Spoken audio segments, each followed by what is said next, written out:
For more than a century, this place has captured the imagination of the sporting world.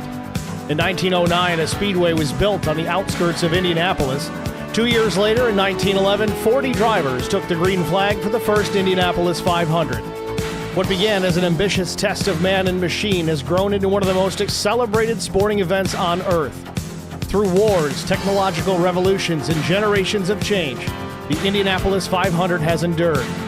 It's been the stage for unforgettable triumphs, heartbreaking defeats, record-breaking speeds, and moments that have become part of motorsports history. The legends are forever linked to this place. Foyt, Andretti, Unser, Mears, Rutherford, Castroneves. Names etched in silver on the Borg-Warner Trophy and remembered by race fans around the world. Today, another chapter is ready to be written. 25 drivers have earned their place in this field. Months of preparation, weeks of practice, and the pressure of qualifying have all led to this moment. Ahead lies 500 miles of strategy, speed, and endurance around the most famous oval in racing. For one driver, victory will mean joining the legends who came before. For others, the pursuit continues. The command is near, the drivers are ready, and another chapter in the history of the Indianapolis 500 is about to begin. It's the FourWide Motorsports FWM 500, and it's next on Track Limits Network.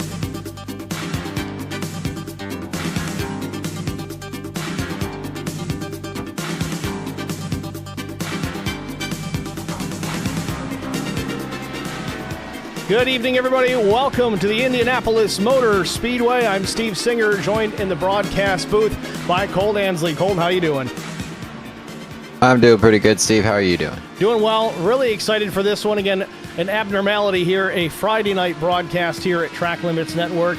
This one's going to be special. 500 miles, the full distance here tonight at Indy.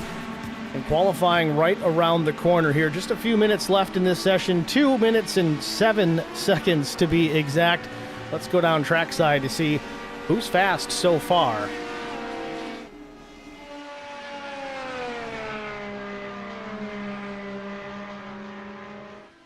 Top time so far, the 27 of Danielle Borghi. 38.831 for the number 27.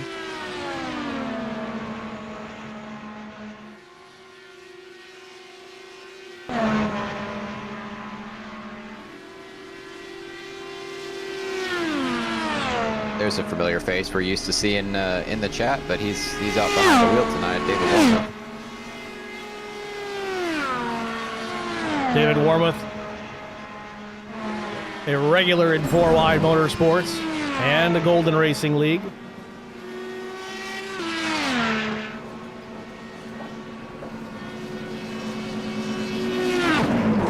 Big time hits here at the end of practice. That's the thing about these cars with the damage model. It's kind of fun to get them to break apart when there's no injury at risk.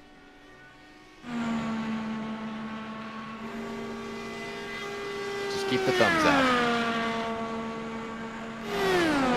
Looks like we do have a field of 23 drivers here tonight. I think the originally anticipated number was 25.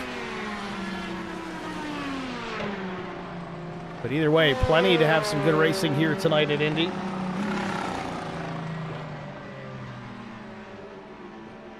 Just trying to get some last-minute things squared away here. We're having a little frame drop issue. We're trying to dial things back a little bit. We tried to do that ahead of time. It was all well and good until we went live, so we're trying to straighten that out. Practice about to come to a close, and we'll get into our qualifying session.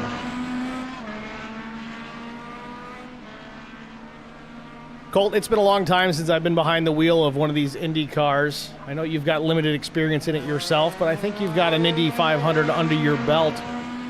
What is different about this car, other than the obvious, compared to your everyday stock car? Well, I've got an Indy 500 attempt under my belt. No, I actually, just prior to us going live, was able to sit down for a few minutes and run a test session. It wasn't, these exact conditions. I was running by myself, but I did get behind the wheel, and oh my gosh, these things are fast. I was doing about 225 miles an hour down the straightaway on just the stock setup without making any changes to it. I was running, I believe, in the low 40s. I saw we were in, I believe, a 38-second bracket for our fastest time in practice. So these guys are going to be flying, but a lot of downforce. I mean, the thing is just planted. The best way to describe these cars, they are not a race car you are trying to keep down. They are an upside-down aircraft you are trying to keep from taking off.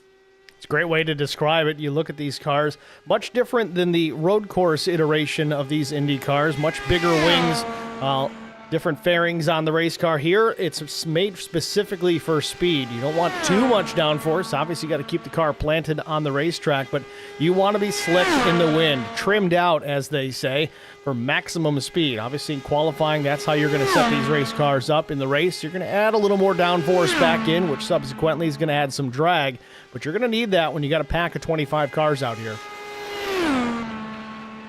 Yeah, and these things are so sensitive when they're in the Q trim. I mean, just the slightest disturbance of air, just a puff of wind down the backstretch can really upset it. A crosswind into the short chute will just snap the car out from underneath you, and with no chance to ever save it.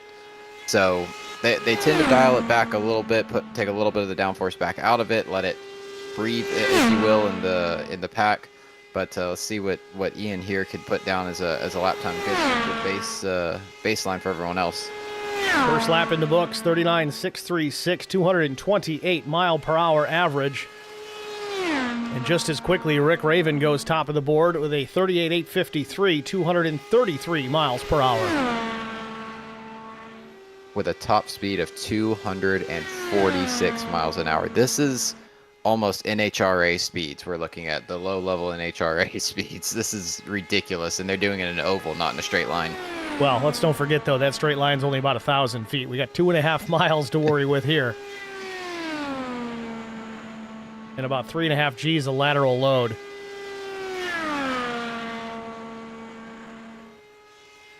So Rick Raven across the line here. Does he improve on lap 2? He does not. So 38.853, the time he'll stand on. Now, Steve, if they're using standard Indianapolis qualifying rules, they have 3 laps, and they have a 3-lap average, I believe, including their warm-up lap. So I'm not sure what rules they are going by, if they're going by a standard two-lap session or 2 laps, what, 5 minutes, whatever expires first. Okay. And we'll go to a 10-minute warm-up just to get everybody out of Q trim and get set for race conditions. Cole Wilson finishes up his lap. He goes P2 at 232 miles per hour. And David Warmoth will finish his lap, currently 8th quick. And very quickly, we saw it in practice, Danielle Borghi goes top of the board. 38.823. About 400ths quicker than the 1.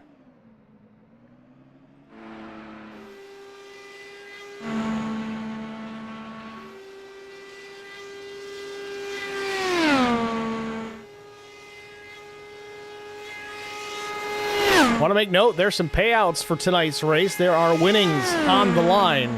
The winner takes $200. Second place, $125. Third place, $75.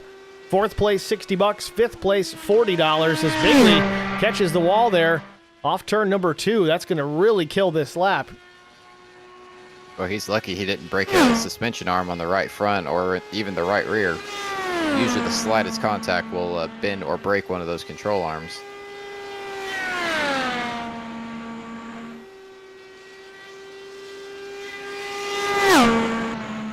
So far, 19 cars have locked in a time here in qualifying. Little more than 30 seconds left in this session.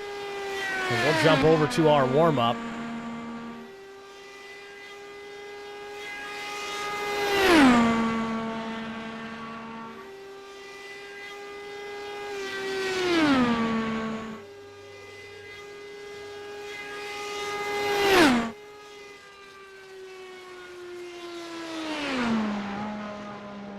'21st quick for Chris James.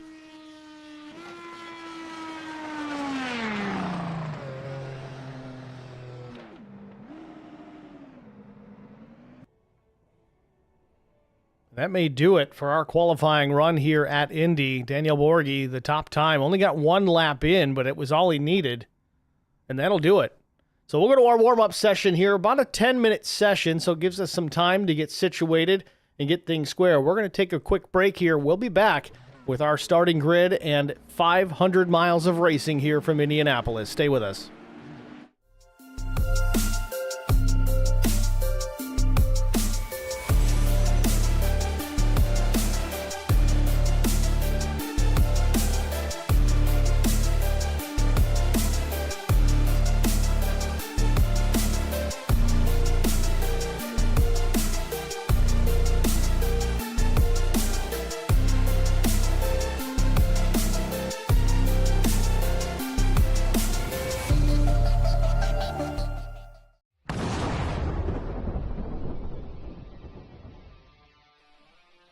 Spartan Transportation and Spartan Logistic Management is your one source for all your shipping needs. 53-foot dry van shipments, auto transport shipments, full-service in-house brokerage, drop-lot facilities, just-in-time deliveries to all auto manufacturers, facilities in St. Louis, Missouri, Kansas City, Missouri, and Indianapolis, Indiana. Spartan Logistics, LLC, proud sponsor of the IROC Series, Kyle Steffens UMP Modified and Silver Crown Driver, and Gordy Gundaker, World of Outlaws late model. Visit us at spartan-logistics.net or find us on Facebook.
Need insurance coverage that's built for speed? Frank Yea's office in South Charleston has your back. Whether you're blazing down the highway, protecting the home you've built, or setting up a legacy for your family, we've got the coverage you need. Auto, home, life, fast, simple, and made for you. Scan the QR code on your screen now to explore all our services and start a free quote today. Lock it in, save it for later, or call us at 304-744-7700 to get started.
Masker can't defend. He's got the outside line for the second part, and he can't hold on. Going the long way around. We're going to be 3 wide for the lead as they all come to the line. Who is going to take it in the end? And here comes Lockwood. He's going to make the move to the outside. Quinn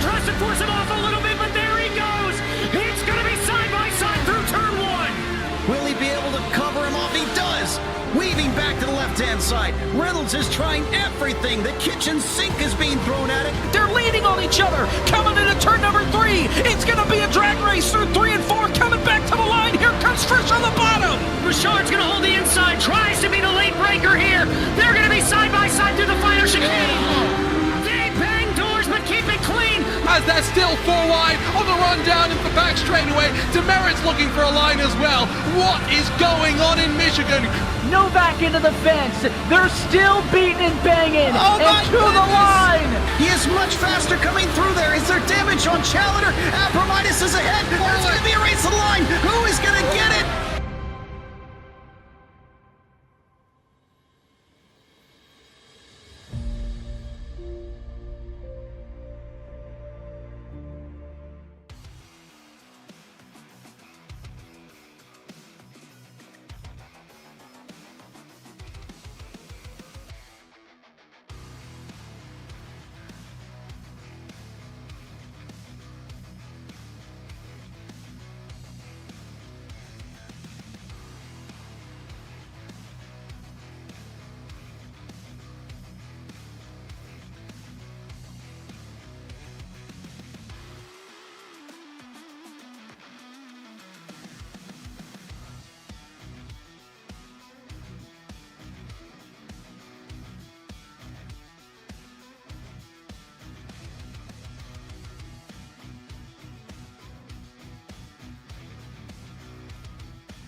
Back at Indianapolis Motor Speedway, in case you're just joining us, I'm Steve Singer in the broadcast booth with Cole Ansley here at Track Limits Network for the FWM 500. Qualifying in the books, 10-minute warm-up session just about wrapped up, and we'll take a quick peek here at those fast times. Borgie quick again, Wilson, Alderman, Raven, and Growell the top five. But without further ado, we're going to get right into our race session here in just a moment. In fact, it's time, so let's get to it. Our starting grid on the pole position out of Italy, the number 27 with a lap time of 38.823 seconds. It's Danielle Borghi. Outside, front row, missed it by 29 thousandths. It's Rick Raven. Row number 2, it'll be Cole Wilson and Daniel Jones. Row 3, Colton Alderman and Hayden Bloomer. Row number 4, it'll be Nick Christ and Chris Bingley. Row 5, Jeremiah Growell and Hunter Carlson. Starting 11th, David Warmoth. 12th goes to Chris Golden. 13th starter will be Landon Brown. Ian Whittick will start 14th. Stephen Luttrell, 15th starter. Josh Tressler will start from the 16th position. 17th belongs to Christian Strader. 18th will be Colton Briner. Wayne Cannon will start in the number 29 machine in the 19th spot. Drew King, 20th. Chris James, 21st. Yogi Schlier will be 22nd. And Gavin Grubbs from B-Main Racing will start deep in the field, shotgun position number 23. It's your starting grid for the FWM 500. So we get ready to get things underway here. We are just a lap away from green flag racing. The field sitting on the grid, ready to get things underway here at Indianapolis.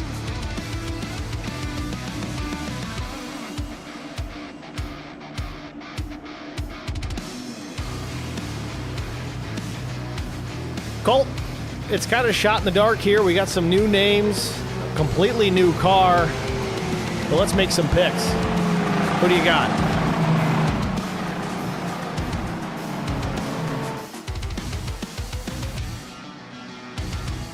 Did we lose Colt? I think we lost Colt. All right, well, while we're waiting for that, I'm not going to go with the favorite here. Obviously, Danielle Borghi knows how to get around this place. He's going to be a favorite, but I'm going to go with Landon Brown in the 5. Landon Brown, that's a good one. You disappeared there for a second, but I figured you were still talking, so I didn't want to jump on your mic. But I'm going to go with Cole Wilson. I think he looked pretty good in practice. Cole Wilson. Here's your race details. 200 laps. You see it right. Full distance race tonight. Pit road speed limit 60 miles per hour. Fuel window, it's full. 25 to 30 laps. One faster pair. One attempt at a green-white checkered finish. Yes, we're even going to do that here at Indy. Field in the short chute out of turn number 3. Approaching turn 4 to the main straightaway. Ready for green flag racing here at Indianapolis.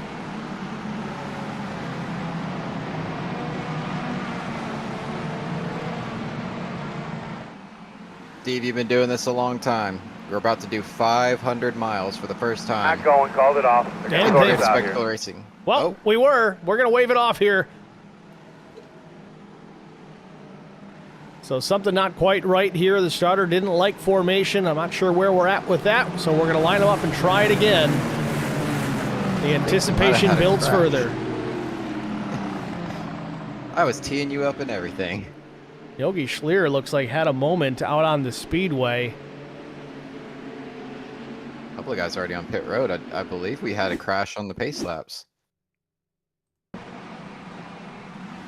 So Yogi Schlier up top. Again, very cold tires. And, it happened up ahead of him. Oh. Looks like maybe the 11 of Drew King. Indeed, that was the case. Let's see what happened. Not going, called it off. They're going to sort us out here. So before we even get to green, big check up there, and it happened even further up. We have a heavily damaged car. I'm not certain who that was.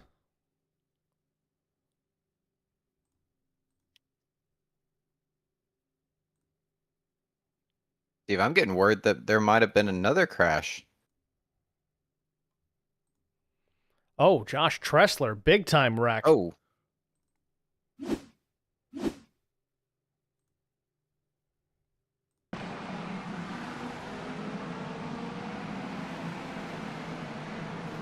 Oh, and he clipped him after the fact.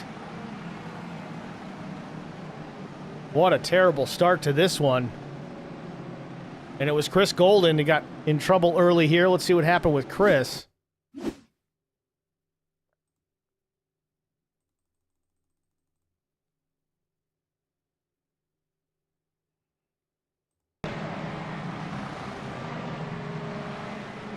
Oh, big checkup in front of him and he locked the brakes up. I'm wondering if he tried to grab a gear and he accidentally downshifted the way that car came around. Wow. What a start to this event. I believe Chris Golden is back out on track, but I think Josh Tressler is out before the race even begins. Well, Tressler, I mean, they all had fast repairs, but it looks like Josh may not have had his checked. Could be towing still.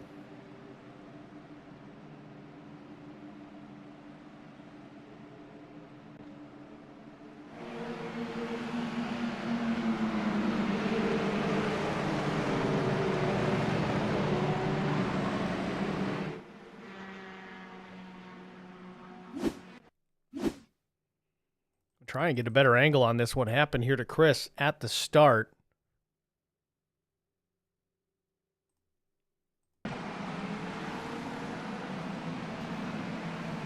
Yeah, I don't know if he just downshifted or I don't know. I think he might have forgotten what gear he was in, and he downshifted to try to grab his restart gear. Not exactly the same, but shades of Scott McLaughlin. Got to get that one right. A couple years back when he wrecked under the pace laps in the real Indy 500. Well, we're going to try it again here at Indy. Pace car will head to pit lane. Field on the main straightaway, ready to wave the green flag again here for 500 miles, and there we go. Green flag is in the air. We're underway in Indianapolis.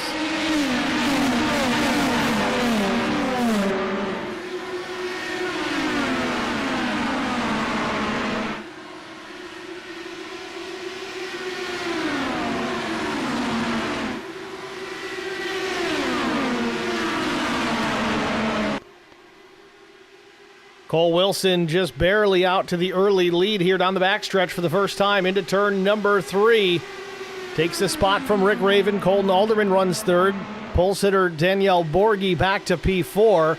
Again, a very long race. Just got to settle in, find a rhythm. That's going to be the topic of the afternoon until about 25 to go when the drivers make that final pit stop.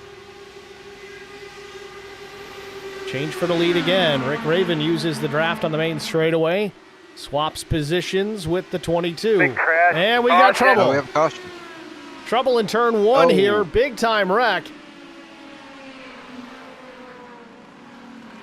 Steve Luttrell, Colton Briner, Hunter Carlson involved in this. First official caution of the race. Hunter Carlson with the DW Dan Weldon scheme on board, and he is tore up heavily.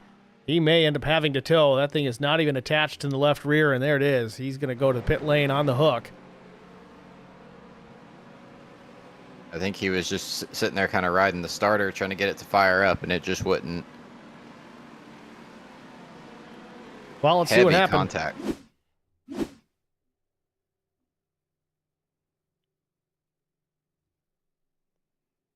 Hunter just got driven into, and then some significant net code there on the bounce off.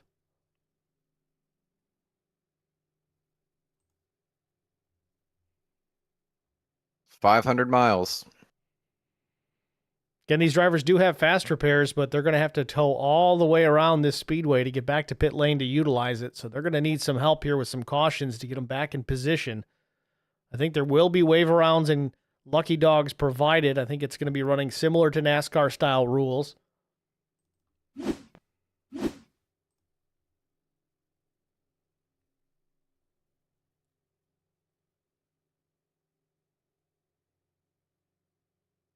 Unfortunate just to start this early on in the race, and already several cars destroyed. Thankfully, they do have the fast repairs, but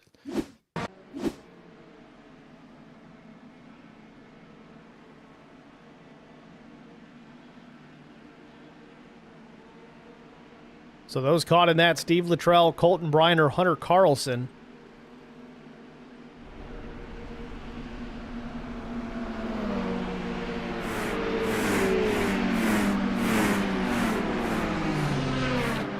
Some takers on pit lane here. They're going to get themselves on a different cycle of pit stops. Gavin Grubbs among them. A lot of these guys are going to come in and want to get as much fuel in the car as they can. And keep as much fuel in the car as they can, because they can save fuel with the different engine mappings, but you can't save what you don't have. Nothing is relatively unique to this car versus the stock car races you typically see on Track Limits Network. You know, Colt, you talk about the fuel settings, whether you're going to go full rich or lean it out for economy, but at the same token, they can also make suspension adjustments in car. I know we had that for a little while in the Gen 7 Cup car, but these guys can play with the weight jacker, kind of loosen up the race car, tighten up the race car. Those more akin to the open wheel world, that would be oversteer versus understeer. Understeer is tight in the NASCAR world. Oversteer is loose.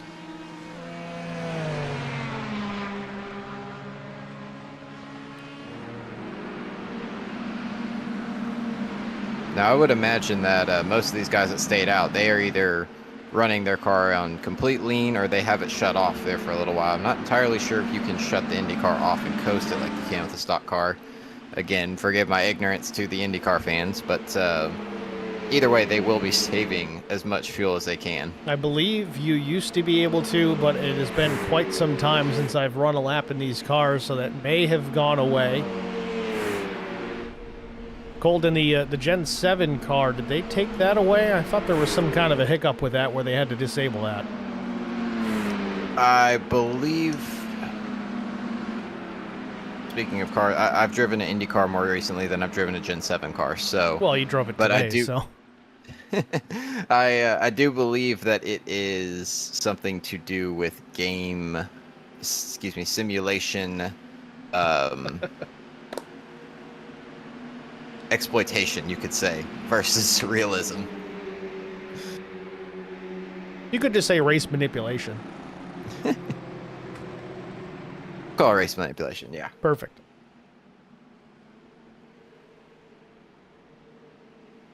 I want to make note here, Josh Tressler did get back into this race after being on pit lane and using that fast repair.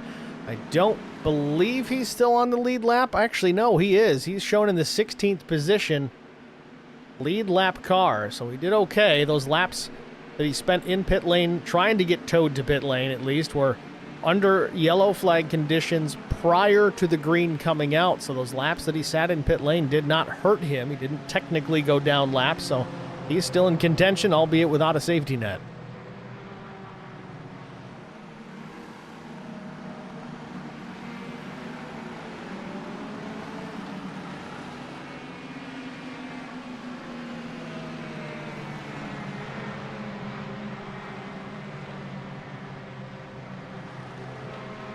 And here we go for the restart.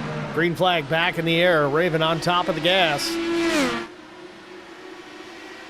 Another thing most stock car fans are not used to seeing, single file restarts. Well, if you're old enough, you remember them.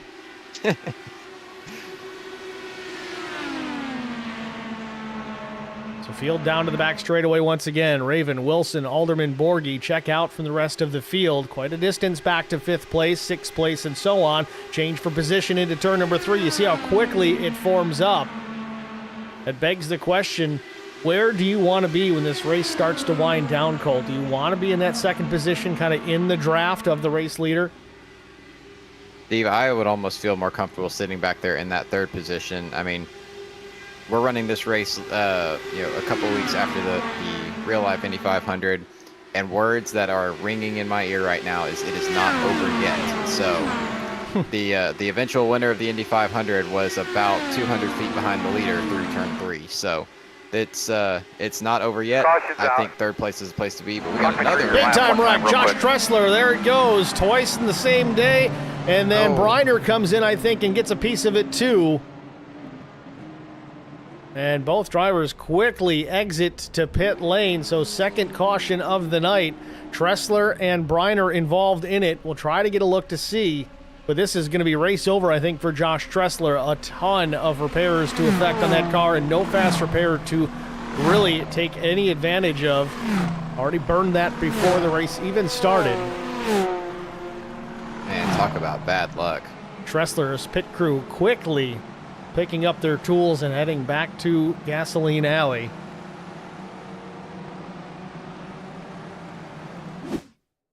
I think they might be trying to find the nearest bar.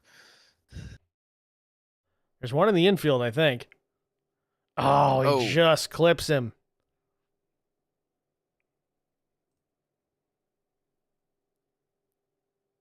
Briner tried to get it to go around. This is reminding me of the Catherine Legg incident in the opening laps at Indy in May. Mm-hmm. Same part of the racetrack, too, just had nowhere to go. Well, we can take a look at who was spinning ahead of him, but I mean, it doesn't take much. Oh.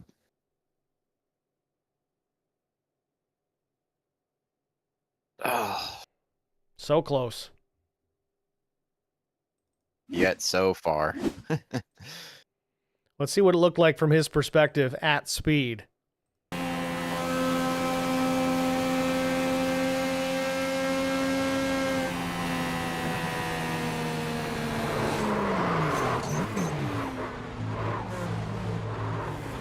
And Steve, for anyone wondering why he didn't just go wider out there, there's still the marbles from practice and qualifying and the warm-up session out there.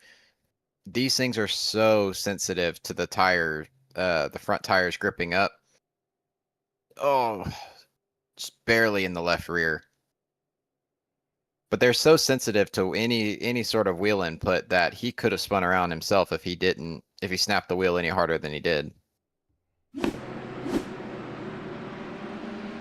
So working our second caution of the afternoon here at Indianapolis Motor Speedway.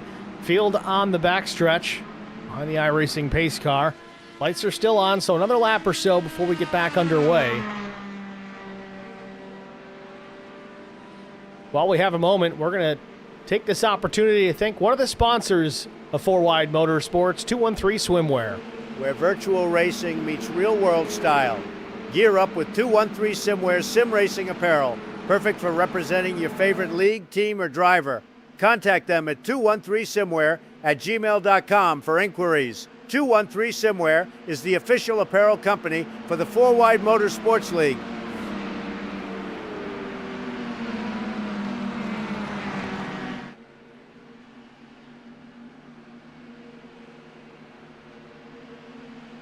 Angry Chef Designs is a premier iRacing paint shop owned and operated by Hunter Carlson, specializing in high-quality custom racing liveries. As the proud sponsor of the FourWide Motorsports Racing League, Angry Chef Designs brings creativity, precision, and passion to every design. From bold, aggressive styles to clean, professional schemes, each paint is crafted to help drivers stand out on track. With a commitment to detail and customer satisfaction, Angry Chef Designs delivers top-tier visuals that match the competitive spirit of sim racing. Rick Raven, Cole Wilson, so far the fast guys on the speedway. Colton Alderman running in P3. Pole sitter Danielle Borghi running in the 4th position. I just got to wonder here if that's just him settling into a rhythm, being smart, playing the long game. Again, as we've said multiple times, this isn't just a half distance or quarter distance FWM 500. This is a full-length 500-mile race here at Indy. Yeah, I think he's just sitting back there saving fuel, maybe not trying to show his whole hand just yet. Everybody knows he's fast, and kind of playing some reverse psychology, let the guys in front of him think, hey, we're faster than him in race pace, and maybe show up there at the end.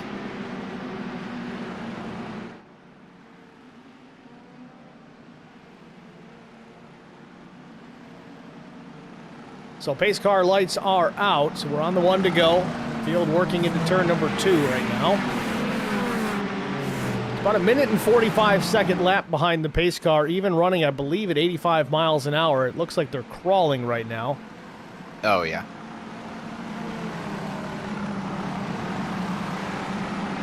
But here we go. Back to the main straightaway, ready for the restart here at Indianapolis. Green flag in the air.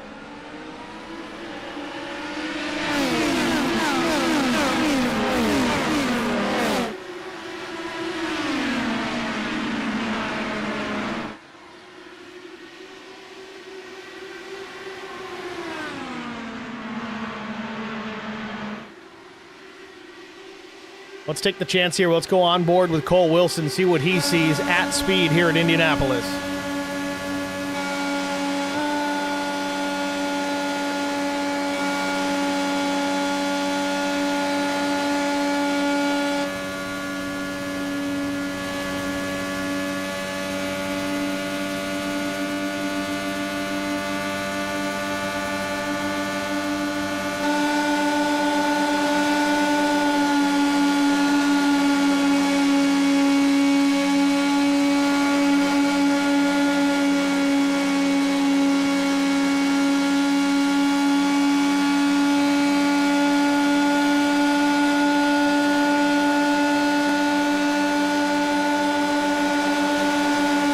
Look at how massive the runs you're able to get.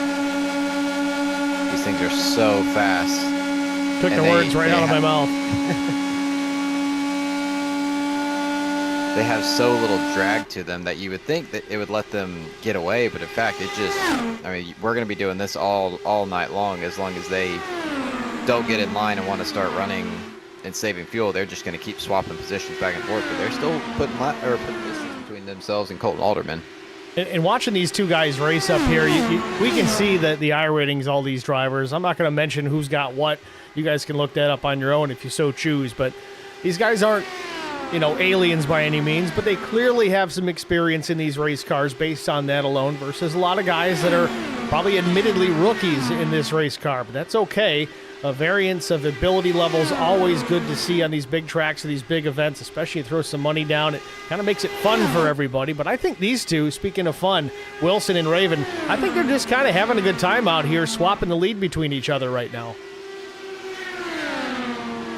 I mean, you might as well. They've spent a handful of laps under caution. Race while you can. Plus, you can learn a little bit from the guys you're racing around. You got a long time before the chips are down in this race, so you can learn a thing or two about who you're running around and what their tendencies are. Put that in the bank for later in the race.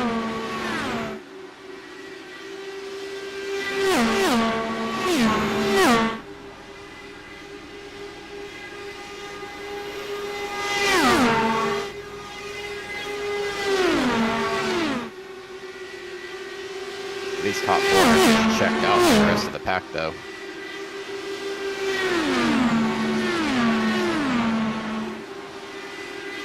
Wilson trying to break the draft a bit from Rick Raven and put some distance back to P2. It's almost a second now as they roll down the backstretch into turn number 3.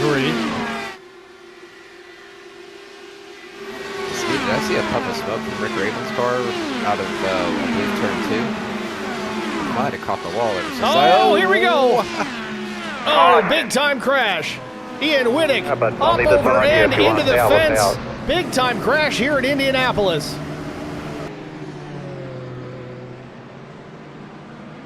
And Wittick goes straight to pit lane. A big one here at Indy at 220 miles an hour, our third caution of the night. Scary thing is, we've seen that happen for real. Yeah, and it hurts just as much seeing that on the sim. Remember what I said about these things being upside down aircraft? Yeah.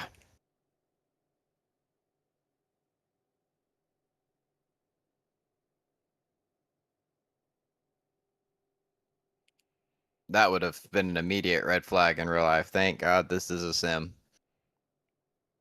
Yeah, as much as everybody kind of craps on the old Halo, that's why they put those in, because that would have been a completely different story, obviously in real life, but also without the Halo, we would have a very somber afternoon.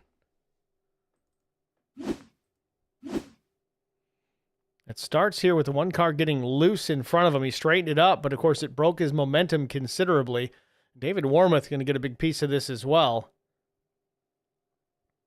I believe he might have hit the curb a little too hard. I'm trying to get what number that was, but I believe he caught the curb a little bit too hard and it stepped out on him, and he grabbed the brakes to try to correct it, or maybe downshifted. Oh yeah.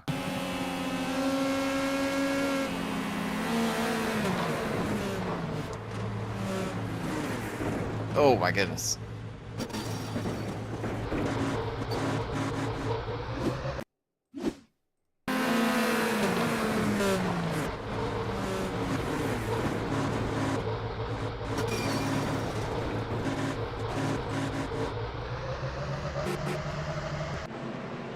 That just hurts to watch. So Christian Strader got a piece of that one as well. He'll roll back out after likely burning a fast repair. Gavin Grubbs. Quick stop for the 15. I'm sorry, the 27. It'll be the 27 on the roll hoop. 15 in the timing and scoring. I think it was Landon Brown who caught loose. Yeah, it was. That was very similar to the Kyle Larson wreck, although it looks like he just grabbed the curb rather than downshifted.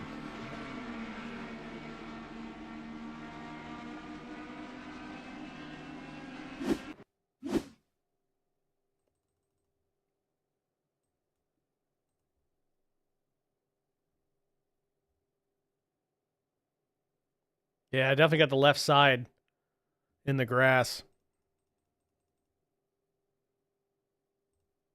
Well, the banking is ever so slightly different just below the white line. Back in the day, that was paved. You could use that part of the track.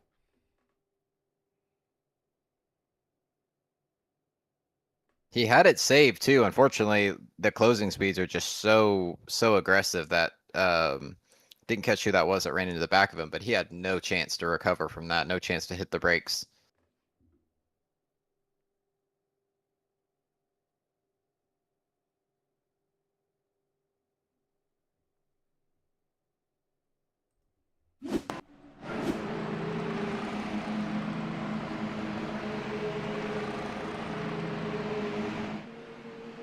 So ready for the restart here. Third attempt at a restart this afternoon. It'll be Wilson and Raven 1 and 2. We've watched these guys battle back and forth, swapping the lead a couple of laps at a time. Wilson had finally cleared Rick and gotten clear out to about almost a full second prior to the caution.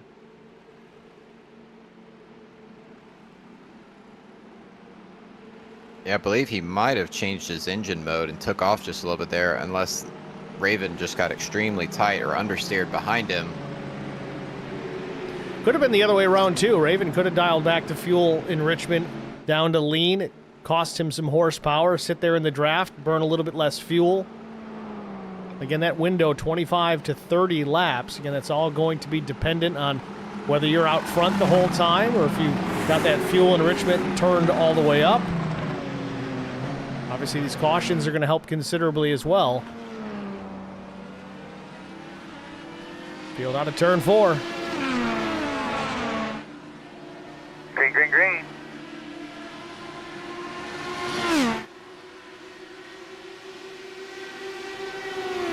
Steven, the draft is so effective. I mean, you see them even on the restarts weaving down the racetrack, trying to break that draft, break the toe, just to get away and get up through the gears.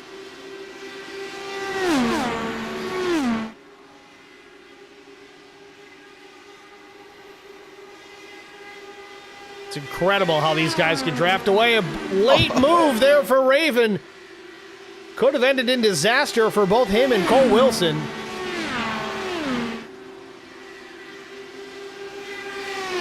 Game of chicken at 220 miles an hour.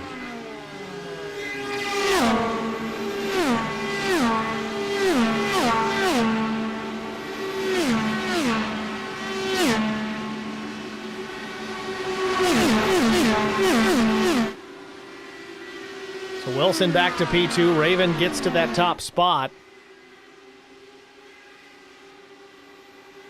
It's tough with these one-off races, Colt, is you don't necessarily know if somebody's out there really giving it 100% or if they're backing off just trying to make it look good, if they're out there just having fun, or if that's just the natural pace of these drivers. Some of them we're aware of, but again, it's not a series that we typically call. So what guys might be good in a late model stock or the ARCA car, that sort of thing, doesn't necessarily translate over to this open wheel, high downforce, high speed race car. Well, Steve, let me tell you, I am not very good in this car.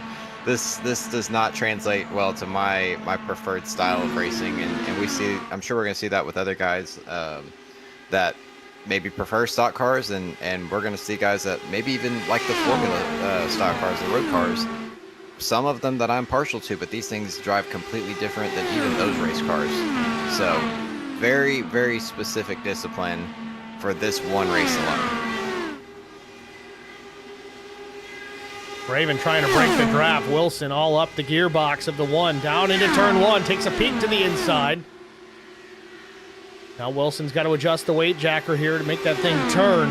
So one thing you got to be careful of, again, we talked about it a little earlier on, you can adjust the suspension on these race cars while you're seated in the cockpit at speed. You don't have to wait for a caution. You don't need the pit crew to do it. You can do it lap after lap, turn after turn, position to position. What these guys will tend to do if they're in traffic, if they got cars out in front, they'll adjust that weight jacker to make the car turn, because as we talk about so much in the NASCAR world, dirty air is a big problem. It takes all that downforce, all that air off the front wing, and the car doesn't want to turn. So they can adjust the suspension settings to do just that. The problem is, if you're not paying attention, a momentary lapse of judgment, you make that pass for the lead, and then you don't set the weight jacker back to where it was on the next turn. Well, now you've got a lot of oversteer. That car is going to be extremely loose in the next corner, and you'll be lucky to hang on to it. And see, when you say you get really loose and it'll spin out, it's almost like someone steps on the nose cone of the car and just snaps the rear end around. These things are very, as I mentioned before, very sensitive on the downforce. We've talked about this entire broadcast, but there's two different kinds of downforce, two different locations. You got your front downforce, which is, the way I view it, basically anything in front of your front wheels. Everything else behind it is your rear downforce.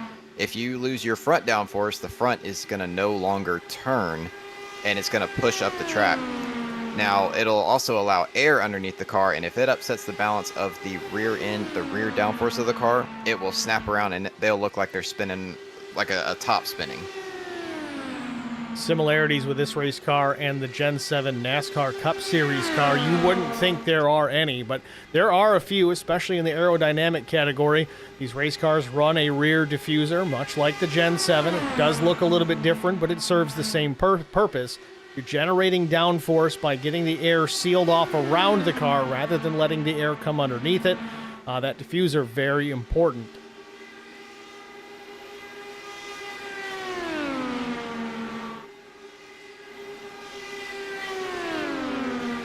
Colton Alderman a ways back in P3. Again, still a long ways to go here at Indianapolis. Daniel Borghi, the pole sitter, seems awfully comfortable there in that 4th position. I think he's just going to ride here until it's really time. Strategy-wise, Colt, you're always the one with the calculator, but let's get into the driver's mind here.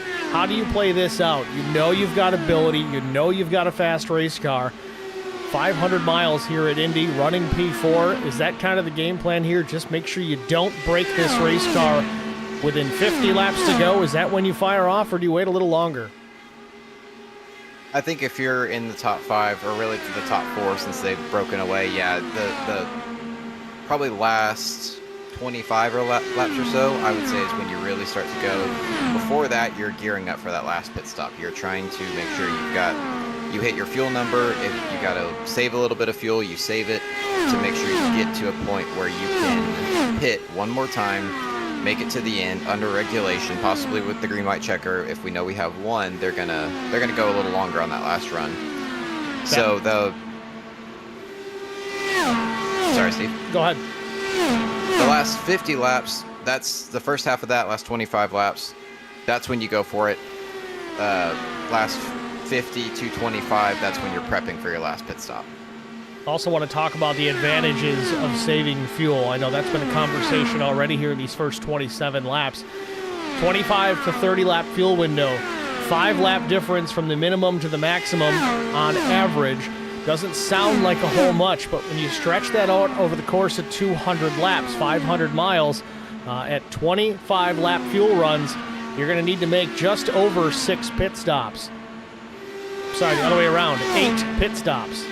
Other way around, if you make it to 30 laps on a tank of fuel every time, that's 6.6 stops. So effectively, you're saving a little over 1 pit stop over the course of the full race. So one less stop than everybody else can make a massive difference in the outcome of this race. And while I didn't time the amount of time you have on pit road from the moment you hit the brakes to the moment you exit out of 2, you're probably losing a good 40 seconds per pit stop. at least. We'll have to clock it if we're able to make it under green, but yeah, that's a lot of time that you save. Hayden Bloomer running inside the top 5. He's in the money position for now. Started 6th here this afternoon. Steve, is that a Jeff Gordon paint scheme I see on an Indy car? I think it is. Oh, what could have been. There was always talk of Gordon going to IndyCar in those days. He just ultimately chose the full-bodied stock car. I would say that Jeff made the right decision. I think he did too.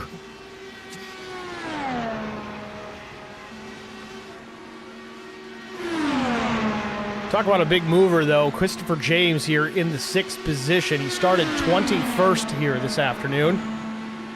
Unchallenged for the most part. Dan Jones, though, closing the gap. He's well within that draft. In fact, he's making a move here for that position. Throwing the block goes the 14 to James. Again, if you're watching here, keep in mind, this is a hosted session, so a lot of these driver numbers aren't going to line up as well as they tend to in a league session. These drivers may pick paints that they think are cool or they remember from years past in real-life IndyCar racing. So the numbers on the car, this is, for instance, Chris James showing the 14 on the nose cone. He's actually the 17 in the timing and scoring.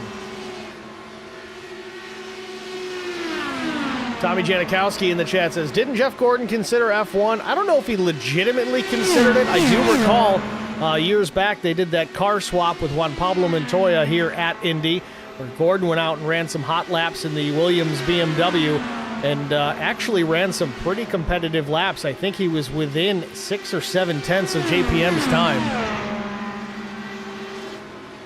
And that test right there was actually what sent Montoya to NASCAR. He had to finish out his contract in F1, but he was immediately hooked to stock car racing as soon as they swapped seats. David Warmuth in the chat says, well, that didn't take long. Good thing I brought the cooler to the track. We got Aiden H58 in the chat says, can I join this league? Well, Aiden, I'm sure you can, but I want to make sure you understand this isn't a league race. This is a special event that FourWide Motorsports is going to start doing here. I think once a quarter they're going to do some sort of big endurance type race, whether it's a full-length Indy 500 or the Coke 600 or full Daytona, whatever it may be.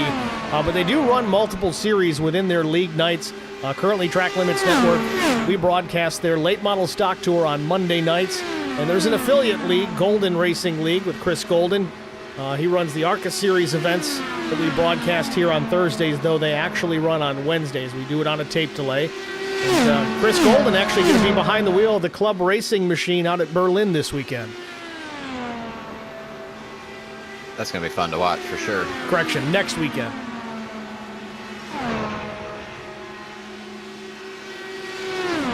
Yeah, but Aiden, get a hold of Wayne Cannon is the guy that runs the league for the most part. That's who I deal with over at FourWide Motorsports. You can find him on Facebook, or if you can find the FourWide Motorsports Discord, you can definitely get those guys there. It is well populated.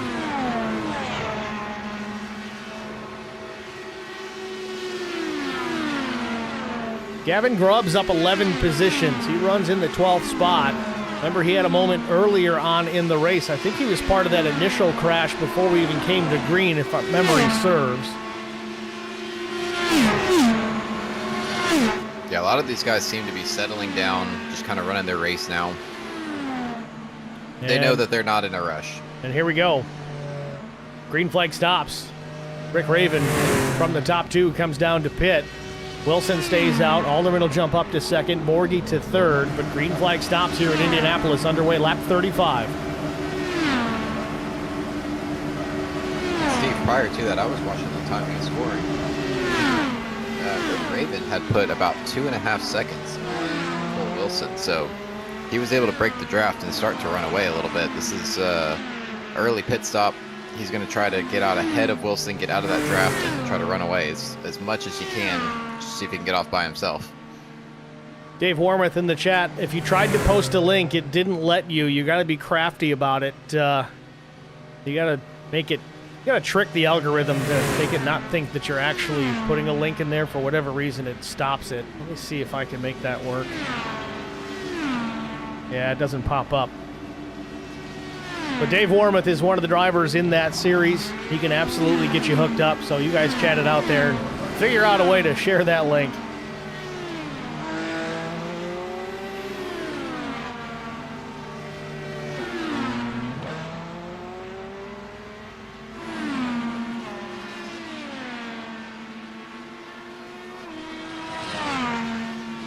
So Daniel Borghi out in front from pole as Hayden Bloomer comes to pit lane.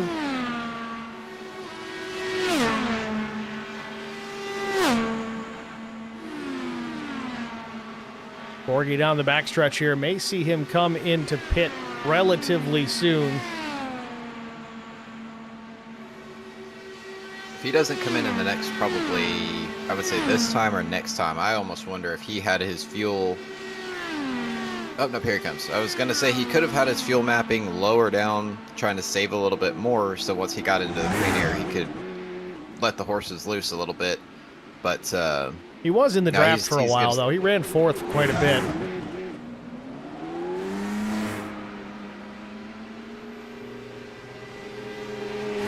So one of the few circumstances where that dirty air is helpful.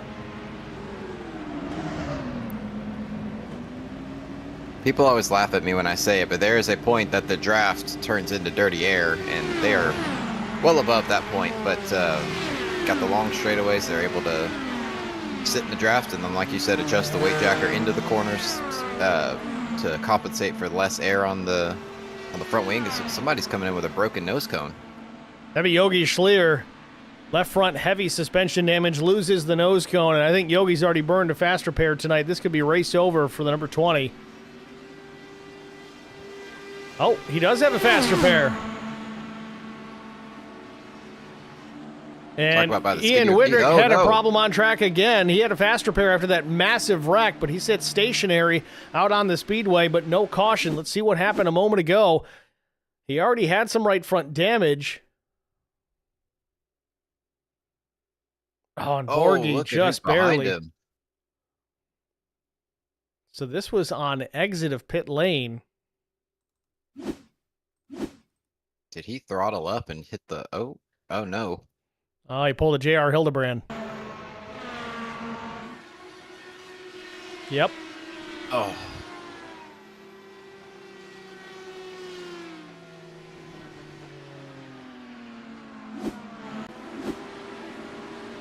So Gavin Grubbs now the race leader. Go ahead, Colt. I would say we've talked about these things snapping out from underneath you and spinning out, but we haven't yet mentioned that when they don't turn, they do not turn.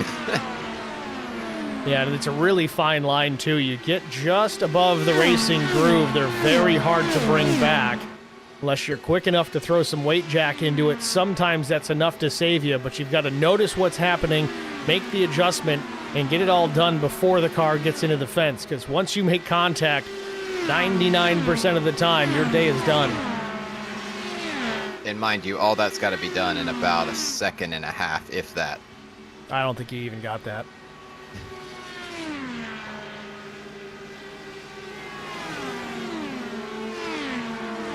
Want to make note, everybody, we are dual streaming here at Track Limits Network on YouTube and the FourWide Motorsports Network.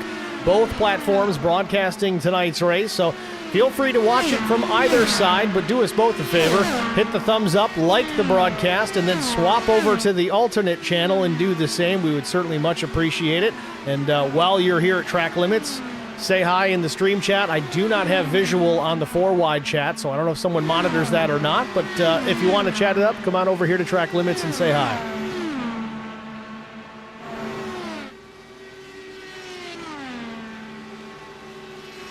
So, Colt, our first round of green flag stops kind of kicked off here at lap 35. We're on lap 42, still having some drivers make their pit stops, though Wayne Cannon has stayed out for some time. He's up to the second position. He made a pit stop at lap 8. He is relatively slow right now. He could be stretching his fuel just a little bit longer, running a really lean mix. Kind of running the race in reverse. And he's coming to pit lane.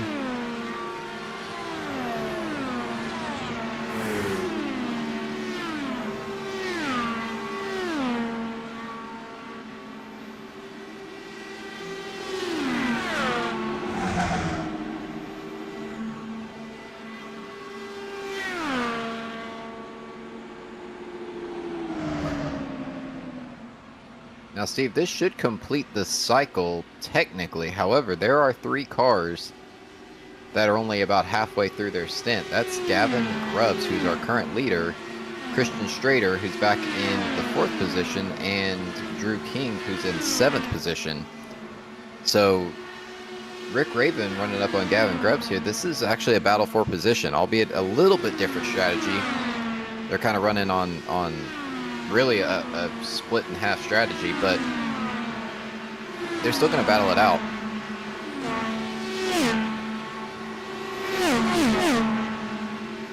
So what do you do here if you're Gavin Grubbs, Colt? You just continue to race your strategy and not worry about whether or not Raven's going to get by, knowing that he's got better tires and more fuel at the moment? In all honesty, I think Rick Raven's probably just sitting back there in the draft saving fuel and letting Grubbs, because Grubbs right now does have a fuel advantage of about 15 laps. So it would be in his best interest to burn, it would be in Raven's best interest to make Grubb burn as much fuel as he can make him burn. Yeah, well, Wilson's impatient. He's going for it. Takes the spot, gets 2 for 1 here. Goes from 3rd to 1st. Massive run for Rick Raven. He gets clear of both of these guys entering turn 1. Oh, just up the racetrack. Grubbs. Grubbs scrapes the wall with the right sides. I thought I saw a wheel wobble for a second, but I think he might be okay with that. Colt, that might be the 1% of the time where you can get away with that and stay on the racetrack.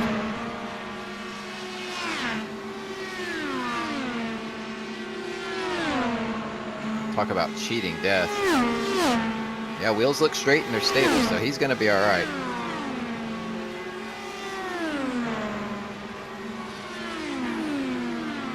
Might be letting everybody by just so he can catch his breath and make sure he's still got all 10 digits. So we've had some early attrition here at Indianapolis, but as the laps continue to tick by, we have 12 cars still on the lead lap. First car 1 lap down is the 17 of Dan Jones.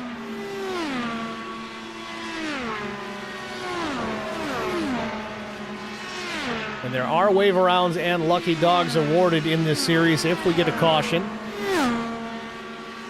Again, kind of a hybrid event. Obviously at Indianapolis with the IR18 Indy cars, but running on effectively NASCAR rules, which I'm not against. Yeah, it's not a bad idea for sure. I don't know how well the IndyCar rules work with hosted sessions, but yeah, I'm not opposed to it.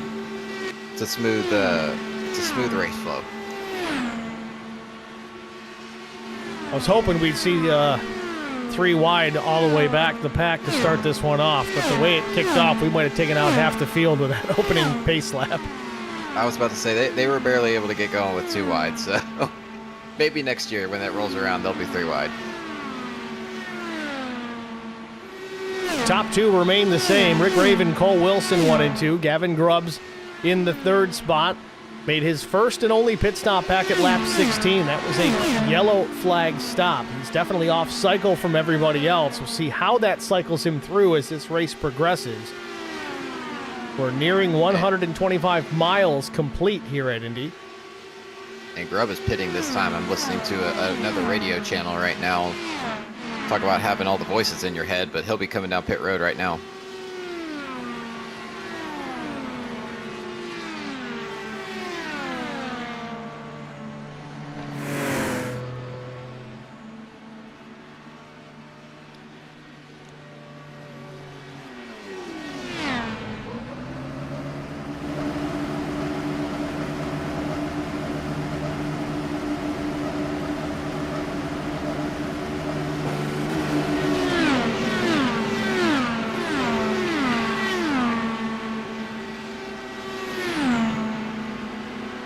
Landon Brown in pit lane. Gavin Grubbs heading out. And I believe it was Christian Strader, who was the other driver, was on a similar strategy, right? Yes, he was pit lap 16. Strader's the last one in the strategy to that hasn't pit. So these guys have effectively cut they're running a basically dead even split strategy to the rest of the field.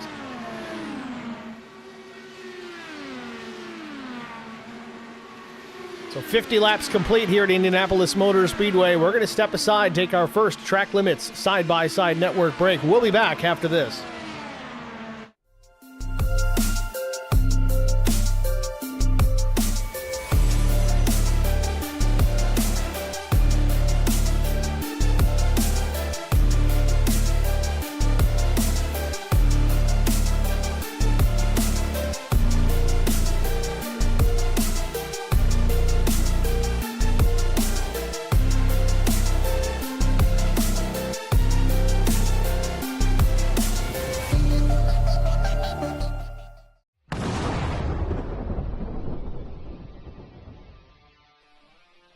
Spartan Transportation and Spartan Logistic Management is your one source for all your shipping needs. 53-foot dry van shipments, auto transport shipments, full-service in-house brokerage, drop lot facilities, just-in-time deliveries to all auto manufacturers, facilities in St. Louis, Missouri, Kansas City, Missouri, and Indianapolis, Indiana. Spartan Logistics LLC, proud sponsor of the IROC Series, Kyle Steffens UMP Modified and Silver Crown Driver, and Gordy Gundaker, World of Outlaws late model. Visit us at spartan-logistics.net or find us on Facebook.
Need insurance coverage that's built for speed? Frank Yea's office in South Charleston has your back. Whether you're blazing down the highway, protecting the home you've built, or setting up a legacy for your family, we've got the coverage you need. Auto, home, life, fast, simple, and made for you. Scan the QR code on your screen now to explore all our services and start a free quote today. Lock it in, save it for later, or call us at 304-744-7700 to get started.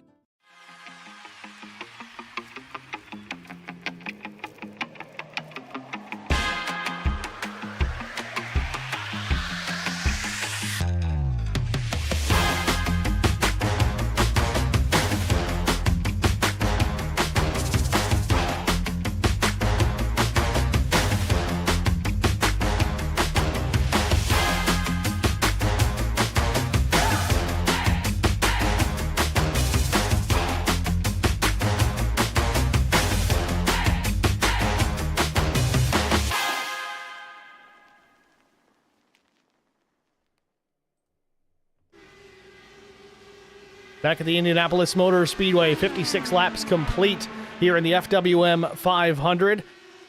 Rick Raven continues to lead over Cole Wilson and Danielle Borghi. Borghi, the pole sitter, is running fourth under that first stint through the pit cycle, is cycled back to P3 with Colton Alderman losing a spot into fourth position. Fifth is Christopher James. Jeremiah Growell, Hayden Bloomer, 6th and 7th. Chris Golden, after the pace lap crash, still running in this one, eighth on the speedway. 9th is Dan Jones, and Nick Christ will round out the top 10.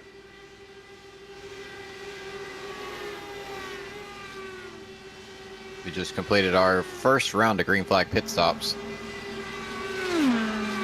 Everybody seems to be kind of gapped out fairly far apart. Nobody's really all up behind someone. They're just kind of minding their P's and Q's right now. It's the middle portion of the race. This is where guys can have their mental fortitude start to be tested, because even though you're not really racing anybody hard. You still have to pay attention. You still have to stay focused at all times, and any mental lapse, as we've seen, can cause you to end up in the outside or inside wall very, very quickly.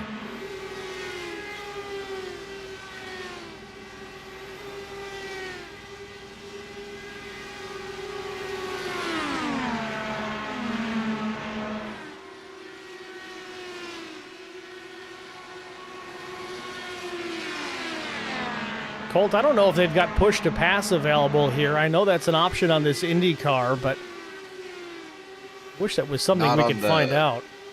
Not on the oval configuration, no. They do not have P2P. Well, that's no fun. You see the closing rates are as fast as they are. Imagine if you added some extra power to it. Yeah, I want to do it.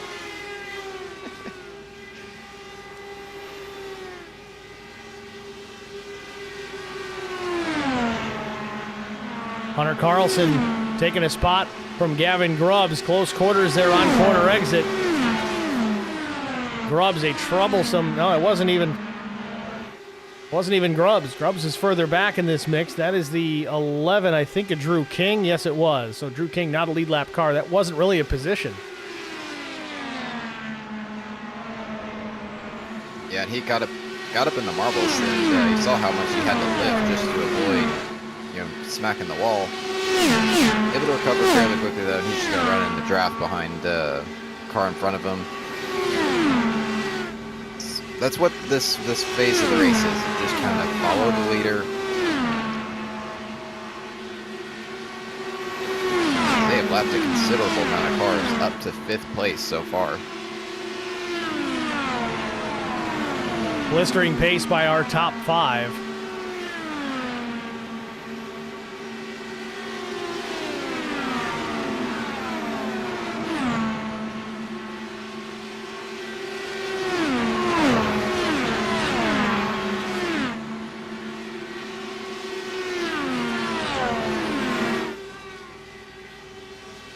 Steve, as quickly as we were just talking about wrapping up our first round of pit stops, we should be looking for these guys to be back on pit road here in the next probably 5 or so laps. Well, we saw, I think it was the first pit stop we saw under green. I want to say it was back to lap 35. So if everything remains the same, well, it really can't, because that was stretched really due in part because of the cautions that we had allowed them to go a little bit further. So I think you might be spot on there, Colt.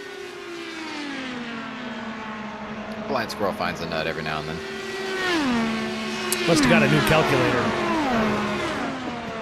Tommy Janikowski in the chat says the crystal clear broadcast is amazing. Tommy, if you haven't already done so, I don't know what device you're using to watch the race on, but go adjust the quality settings in YouTube and set it to 2160 4K. If your internet's capable of handling it, you want to talk about clarity. It's absolutely beautiful.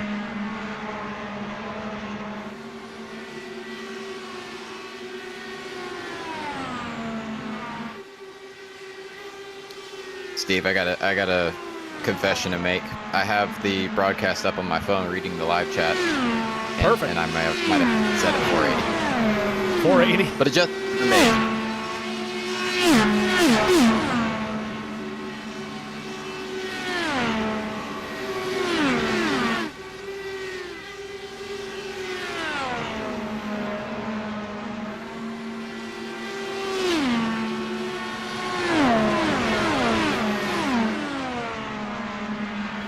So Wayne Cannon finishing up a pit stop here.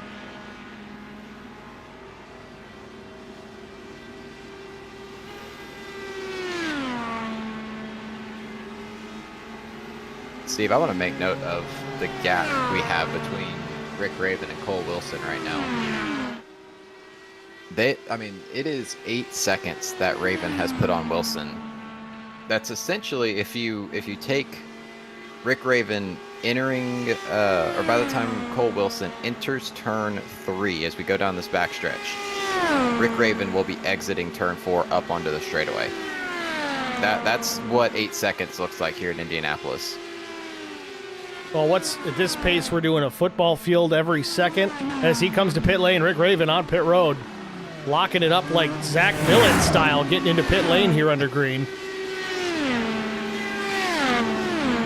And another thing to add, with iRacing's change to the pit speed, which we're not even going to talk about, but these cars do have pit limiters built into them. So all you got to do is map the button. Some guys like myself who are more traditionalists tend to try to bite the bullet and run it manually, but the efficient way to do it, especially here in these Indy cars, is set your pit speed limiter. It will max you out at as fast as you can possibly go on pit road without speeding. And as soon as you get clear of the pit line right there, let it go, and you have full control of the car again. David Warmuth in the chat says it's around 35 laps of fuel. You can get 40 with mapping. I don't know. I mean, the two drivers we spoke to pre-race said 25 to 30. We went 35 as a max for Wilson as an example, with a couple of cautions mixed in, a few to be exact. And on this stint, he went 30 laps on the tank of fuel. So very interesting. See how that progresses over the course of the race. Again, we're not even quite halfway yet. 66 laps complete of 200 here at Indianapolis Motor Speedway. And Steve, Rick Raven did 32 laps on that tank of fuel.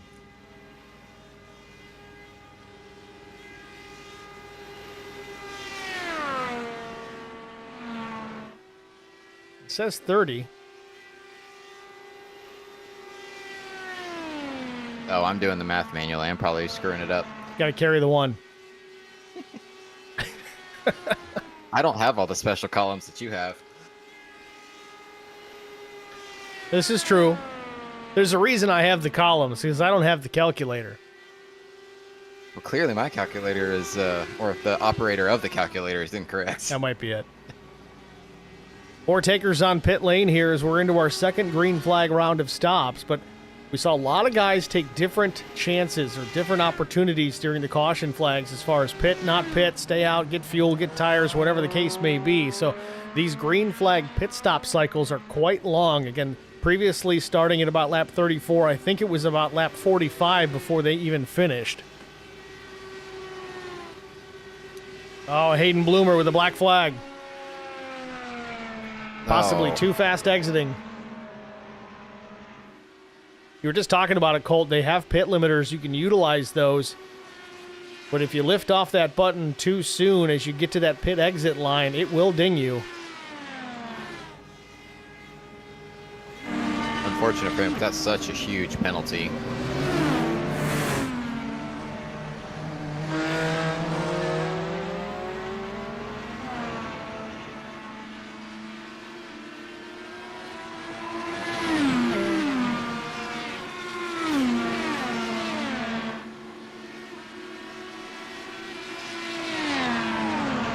Danielle Borghi to the race lead here through the pit cycle. He went the longest of our top 5 drivers the previous stint. Looks like it's going to be the same situation here. He spent the majority of that run in fuel conservation mode. I would venture a guess that's the same situation here. As Borghi's on lap 31 of his run. And he pit on lap 37 on that first cycle. So he went about 3 laps longer than everyone else. Yeah, but he was in the draft. And again, you talk about leaning out the mixture. He went a ways, but again, 37 laps with 3 cautions.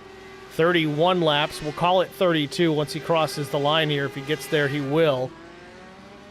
Does it officially lock in? Yeah, it does. So 32 laps total for Borghi on this set. Full green flag run.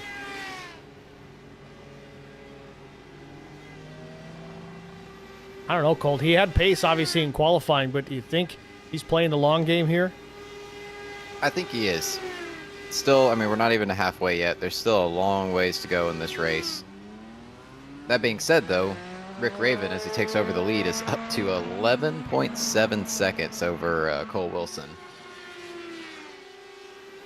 He is banking on this race staying green the whole time. Well, anything could happen, but the way it's been running, we've been very clean since our last caution. We've had basically 2 green flag cycle stops now. About 30 laps away from halfway here at Indianapolis, so things have cleaned up considerably as Nick Christ is on pit lane. They got it all out of their system early. That's usually how it works. I mean, even in the real world Indy 500, we always see a wreck or two in the first 10 laps or so. And then a lot of times things just kind of get settled down. Maybe later on in the race when the aggression level goes up, they kind of return a little bit. We'll see if that happens here tonight. I imagine it might. Well, Steve, the Indy 500 is one of the few non-endurance races. I use that in quotations. It's an endurance race for a oval series, but it's one of the few non-6, 24, 12-hour races that car reliability is still a big deal in IndyCar. And so by the time we get to the half to two-thirds mark of the race, it's not so much that people just start wrecking as we sometimes see. It's that the cars start to fail on these guys, and that's something that in the sim we don't have to worry about as much. We don't have to worry about a bolt that got shaved down a little too much to save weight, or the slightest bit of contact rattling something off the brake pedal, or a brake pedal brake caliper, exploding. That's some of the things we don't have to worry about in the series. So it allows these races to get into a good flow and get us these long green flag runs. Things that we don't need to worry about yet. Oh, and he spins it, hitting the brakes. Oh. Drew King. This is going to cost him a lot of track position. We just talked about this, how 1 second under green is the equivalent to a distance of a football field, and he's losing precious seconds now trying to get that car back into the pit box clean, get it up on the jacks, change the tires, and get it fueled up. Well, Steve, you saw him back and forth a couple of times. I believe the IndyCar pit box is a little bit more sensitive than the stock car pit box. For us, as long as we get it between the white lines, the crew jumps over the wall. But I believe with the IndyCar, you have to be in a certain location for it to actually activate the hydraulic jack under the car. Well, see, that's the difference, too, in the method of the pit stop with IndyCar versus NASCAR, for instance. NASCAR, they jump off the wall. They pit the car, they get back alongside as the car leaves the box. IndyCar, they're crouched and waiting. The driver needs to hit a very specific mark, so he stops perfect with the axles basically centered on each tire changer so they can engage the gun, pull that nut loose, change the tire, and bolt it back on. If you miss it, then the guys have to adjust. They're already in their crouch. They're already down there on their knees. They need to move. That costs valuable seconds. Well, on top of that, I don't know if the rules are still the same, but I believe used to in IndyCar you could only change one tire at a time. So it was almost like a dance. What we see in stock car where you change two at a time, these guys are in a very high speed dance, and it's all choreographed. So if you mess up your entrance onto the pit road, then that requires the first tire changer to adjust his timing, which requires everyone else to adjust theirs, and it just kind of messes the whole thing up. Choreography, very important. If you have one weak link in the chain, it kind of weakens the whole chain.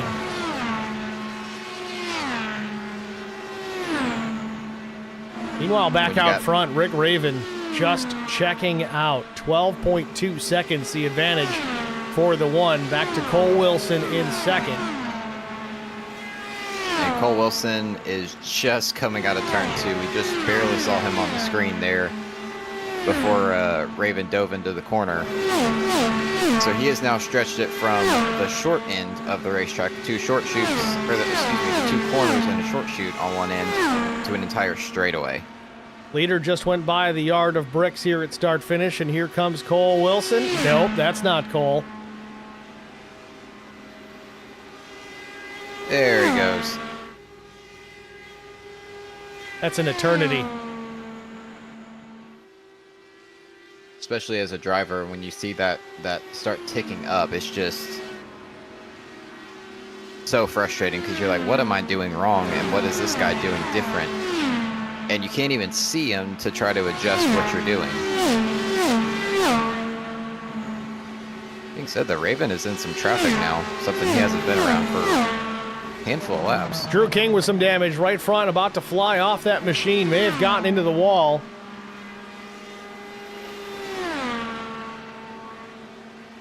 Just a tough night for King. We just talked about him on his pit stop, and might have tried to get a little too much. I'm just going to have to rewind it because I don't have an indicator as to what happened, but we're going to try to give you a live look here, or a replay look of what happened to Drew King. He was leaving pit lane here. Oh, there it is. A little too high, and the car just took off on him.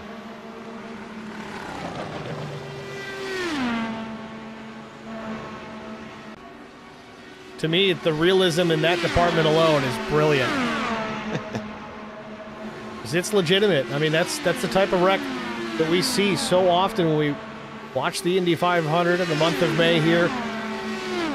J.R. Hildebrand doing the same thing on the last lap of the race as a rookie. Going back 10, 12 years ago. That was the year of Dale Jr. running out of fuel, coming to the white flag, or coming to the checker flag of the Coke 600. Yeah, I think that ended up falling in Harvick's lap, if I remember correctly.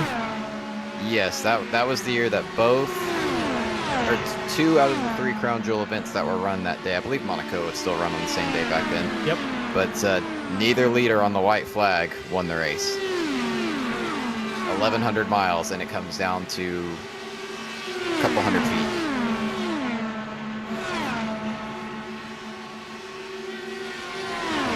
Yeah, Raven's still in some pretty heavy traffic here. Oh, that could have been bad as Grubbs was coming to pit lane. Raven's having to walk that fine line of be very patient, don't do anything stupid, and you'll eventually work your way around them and get me the heck away from these guys.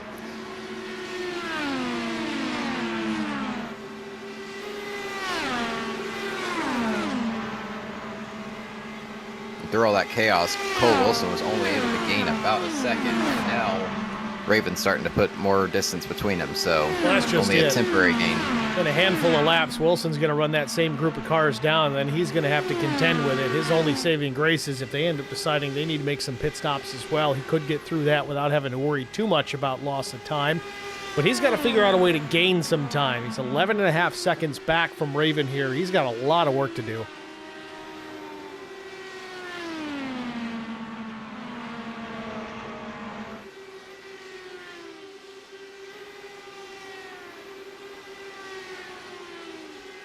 Starting to get a little concerned here about Danielle Borghi.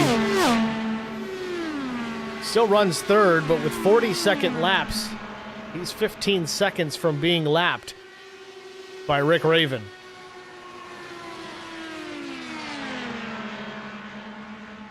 Yeah, Raven and Wilson are just in another league right now.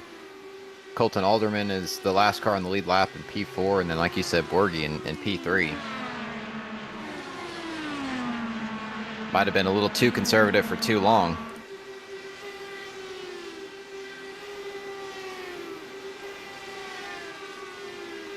So there's the lap times to the top two. Raven ran a 41.062 the last time by. Wilson almost a half second slower. That is not sustainable.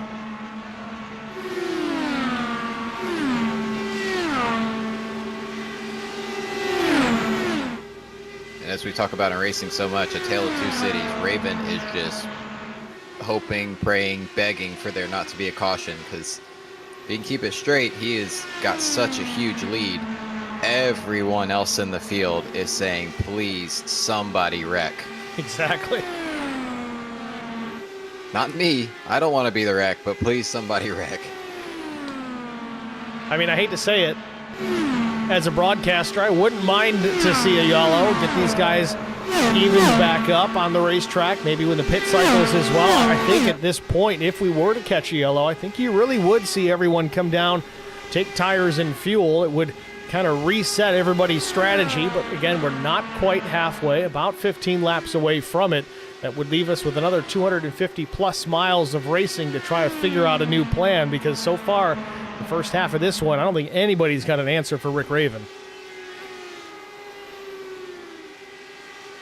Yeah, Steve, I'd agree. And if they're using NASCAR rules for the cautions, we'd have, at the moment, Jeremiah Growell would be the lucky dog. But I mean, you got a handful of cars that potentially could have stayed out to get the waiver run. You have Christopher James, Daniel Jones, Hunter Carlson. Those are all 1 lap down. Chris Golding, Gavin Grubbs, Nicholas Christ, Wayne Cannon. They're all 2 down. They could get 1 lap back. So not everybody would get back up on the same strategy, but we'd have a few more cars up on the lead lap. Now, Wilson, Borgie, Alderman, and Raven, I think they would all come down and pit because there's really nothing to lose.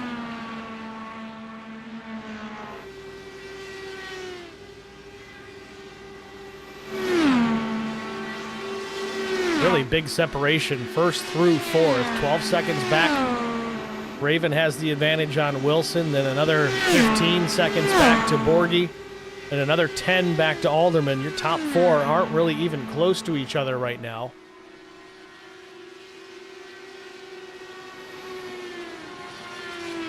Take a look at the pit strategies again.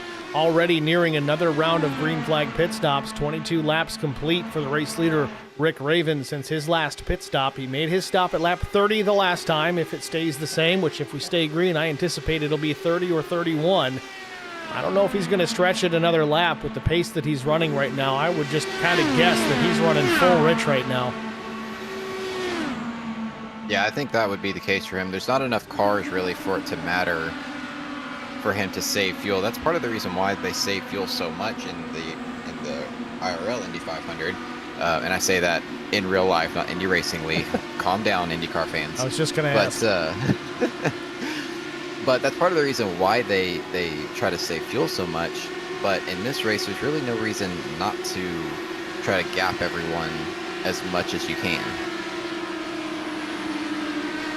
I mean, the only thought I would have, and it goes back to that earlier, if this thing ran green start to finish, if you save fuel all race long and run max distance on every stint, you save about a pit stop and a half's worth of time. But does that even out as far as the lap times are concerned over the course of 500 miles, or is it a wash? Is there an advantage at all? I mean, you had said what a time on pit road is, because I don't have that metric in front of me, but Colton Alderman is 38 seconds behind him. I believe that's something close to what you had mentioned a pit stop is from pit entry to pit exit. 41:60 was Rick Raven's last overall pit time. So, yeah, you're looking at 2 to 3 seconds that you're gaining. So he's currently a pit stop behind. You said a pit stop and a half is what you're saving. At the pace Raven's running right now, Alderman is out by that metric. Borgie and Wilson, yeah, they're still in it, but I mean, Raven is just running lightning fast lap times right now. Christian Strader with a black flag, too fast exiting, had to come down and make a penalty stop. So the number 23 of Christian Strader going from bad to worse for him. Be a 40-second stop and hold. Steve, that 40 seconds feels like 40 minutes.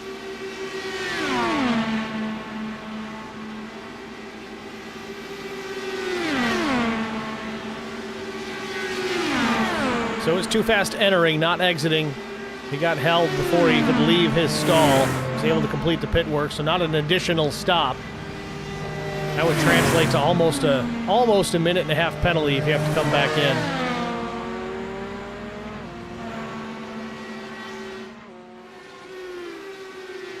So Raven back in some more lap traffic again.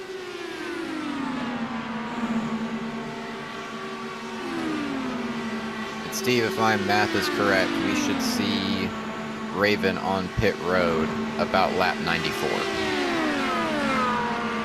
I believe your math is correct, sir.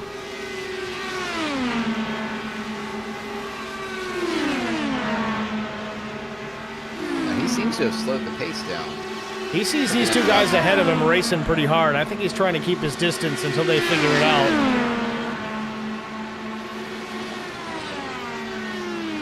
He's down to just under 11 seconds right now. Ooh.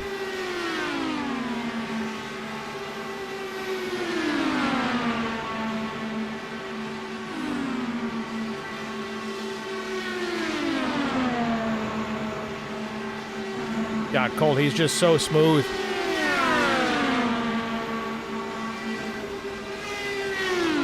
no jitter in the wheels, no spiking of the throttle that I can see. He's just rolling through the corner. And he nails that apex perfect almost every single corner. Before we get to pit lane, let's go on board here with Rick Raven.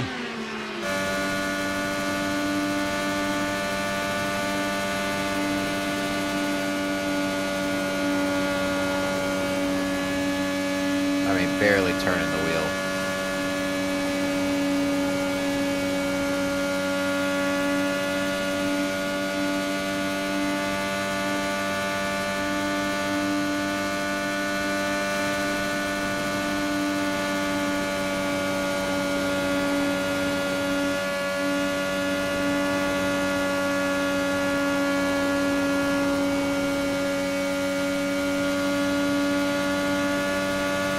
What is that, about 3-4 degrees of wheel input? I mean, it ain't much. Minimal. The David Bradford setup, if I've ever seen one, just not turning the wheel at all. Gear change. First time we've seen that. Here he comes, that's why. And what lap is it on? There you go. It'll be 94 when he crosses the yard of brick here in pit lane.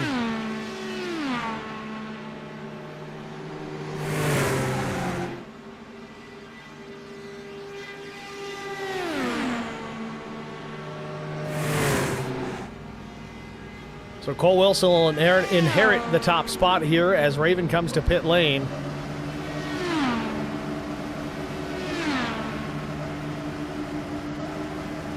And Wilson's got to be thinking, what do I have to do to get ahead of this guy, or at least to even get close to this guy? Red turtle shell.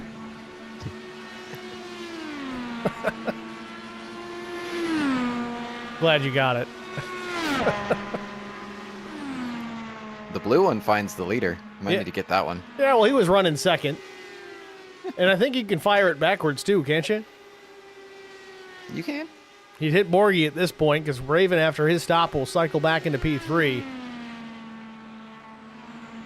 Jeremiah Growell will come to pit lane.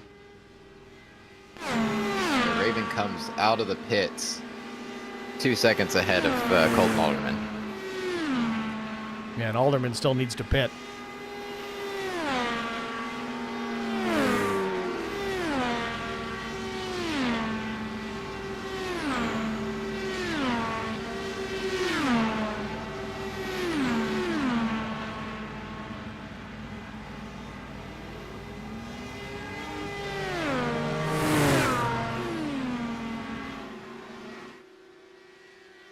So Cole Wilson cycles back to the race lead. Danielle Borgie up to P2 here in this third green flag cycle of stops.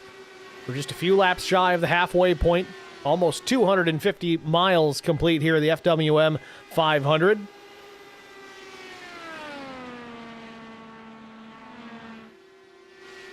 Dave, if my math is correct, looking at the fuel strategy here, Raven still has what would be the equivalent of 3.5 pit stops ahead of him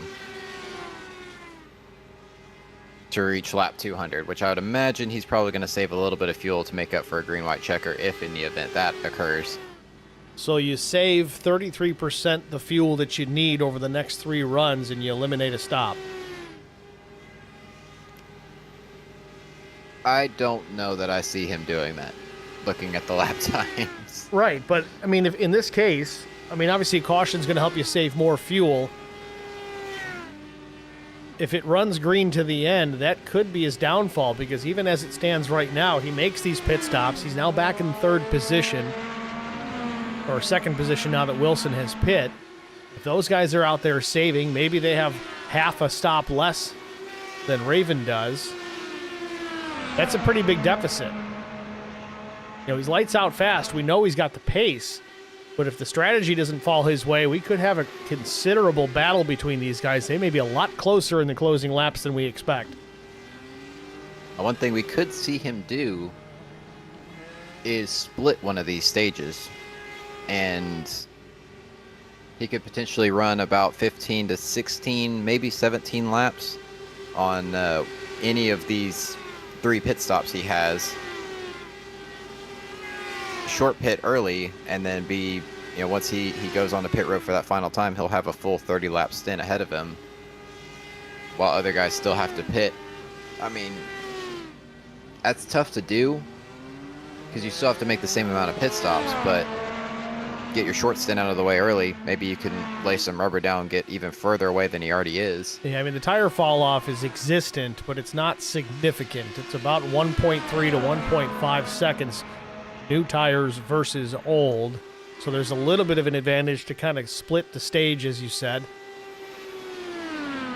But when you're already that much faster than everybody else, I think at some point, I don't know. I'm of the mindset here to try and save some fuel to the end and kind of eliminate half a pit stop.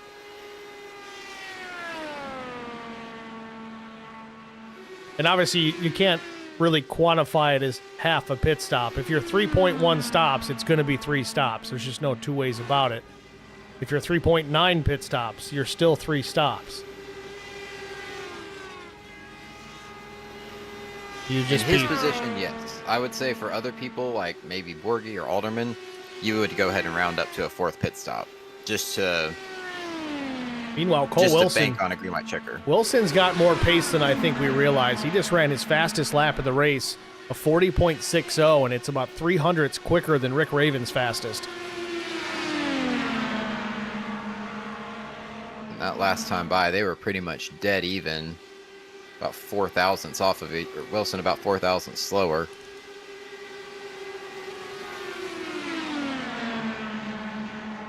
But did he let him get too far out? It depends on the strategy that Wilson has gone with. Has he been in fuel save for the majority of this first half of this race? Is he already eliminated that proverbial half pit stop that we're talking about Raven having to make? If he's already done that, now he's kind of flipped the switch to be in attack mode, 100% full rich the rest of the way. Versus Raven, he's in a position maybe he's got to back it down a little bit. These guys could get closer together here as this winds down. We'll have to keep a look at the interval here and see if that shrinks at all. As it stands on the board right now, it's definitely not. But Wilson's also kind of battling in some lap traffic right now. Raven closing in on some, but not really in the mix. Top 3 drivers, the only ones now on the lead lap, is Alderman has gone down 1. And only 3 cars ahead of Raven before he'll get to Daniel Borgie. That surprises me a lot. Borgie, the pole sitter here tonight.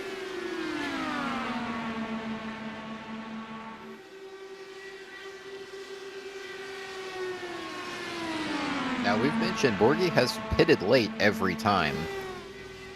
Right now is about 4 laps later than Rick Raven. So he could still be saving fuel in a way by running longer stints. He could be trying to eliminate that pit stop, but man, at this rate, he's only about 10 seconds away from being a full pit stop behind Raven. Okay, well, let's look at it this way. A full pit stop behind. What did we say earlier that a full pit stop costs you time-wise? Rick Raven's last full-time pit lane time was 41.67 seconds. His last lap was 41.22 seconds. So eliminating a stop can gain you a lap.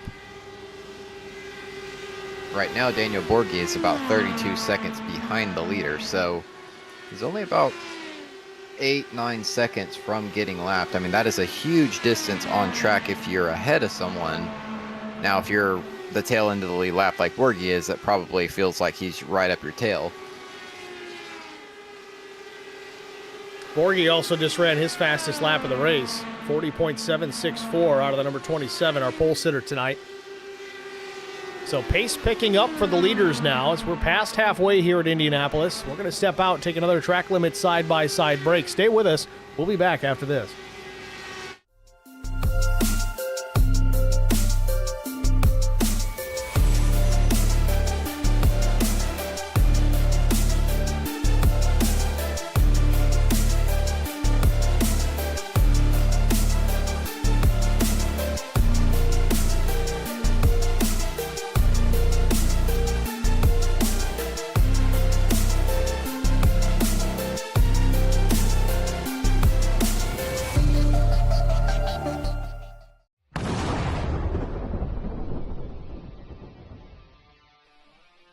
Spartan Transportation and Spartan Logistic Management is your one source for all your shipping needs.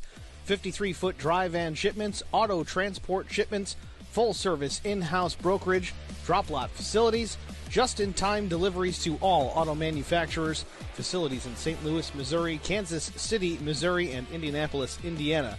Spartan Logistics, LLC, proud sponsor of the IROC Series, Kyle Steffens UMP Modified and Silver Crown driver, and Gordy Gundaker, World of Outlaws late model.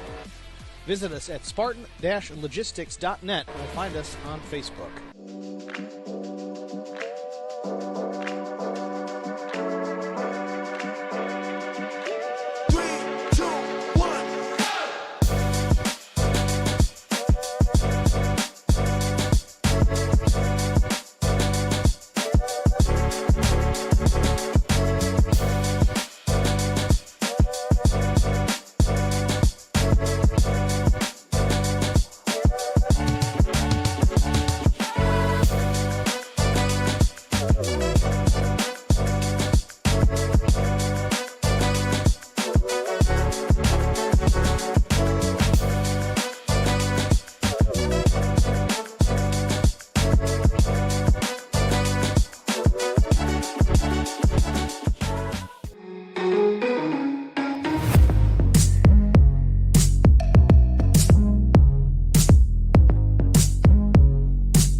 Need insurance coverage that's built for speed? Frank Yea's office in South Charleston has your back. Whether you're blazing down the highway, protecting the home you've built, or setting up a legacy for your family, we've got the coverage you need. Auto, home, life, fast, simple, and made for you. Scan the QR code on your screen now to explore all our services and start a free quote today. Lock it in, save it for later, or call us at 304-744-7700 to get started.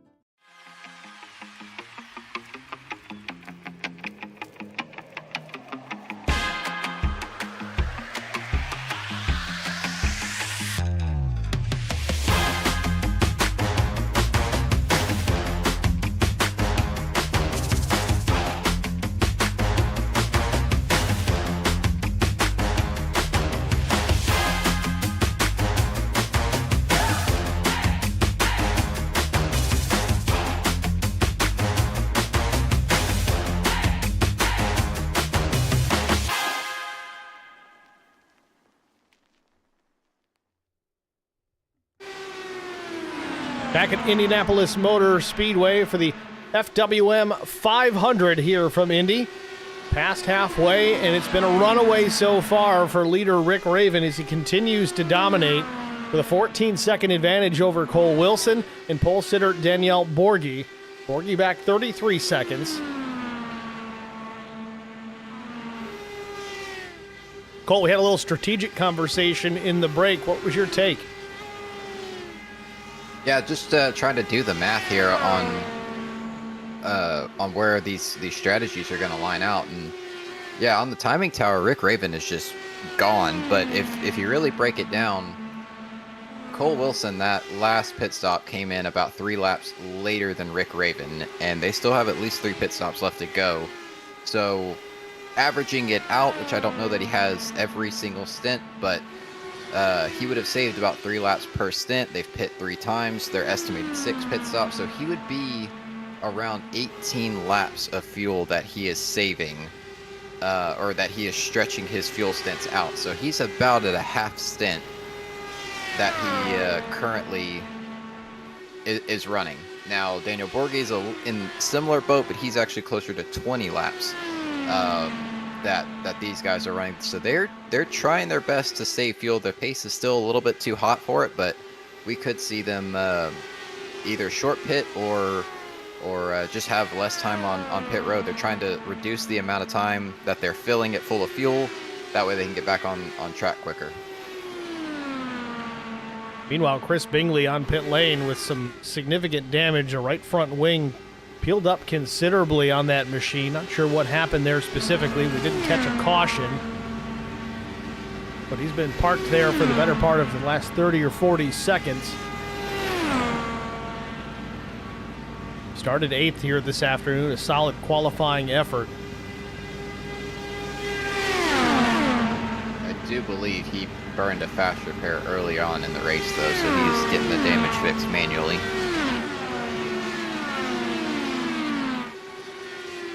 Gavin Grubbs comes to pit lane. He was right at the end of his fuel stint. So doing the math just for fun for Gavin Grubbs. Makes his pit stop now. He'll have to come back down. Let's just call it lap 145. So he's 2 more after this as well.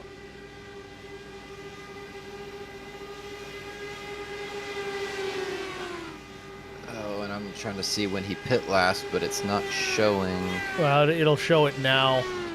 As soon as he leaves pit lane, it'll show this lap. But to pull it up, Gavin Grubbs, he went 32 on his first long stint, then 31, and this time he went 33. So we'll average it to 32. He can make it. I mean, he could make it on 2 stops from here, even with 2 30-lap stints. He has effectively cut a pit stop out. What about a green, white, checkered? That puts him at 205. If he pit on no, I'm sorry, he still has 3 stops. If he pits at lap 45, he'll have 145. Excuse me. He'll have 2 30-lap stints. That puts him at lap 205.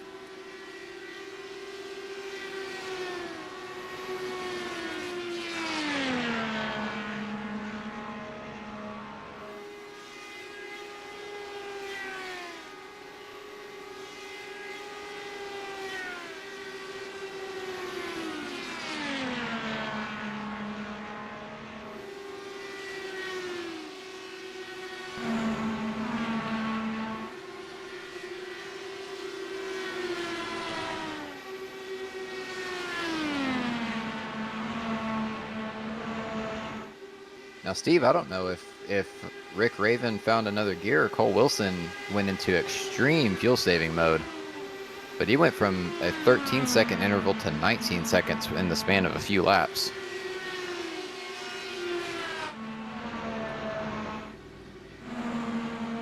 Raven ran a 41.59 to Wilson's 42.20, which is considerably slower than Danielle Borghi at 41.01. So I don't know if maybe Wilson had a problem because his last lap this time by a 41.37 maybe got caught out in some lap traffic.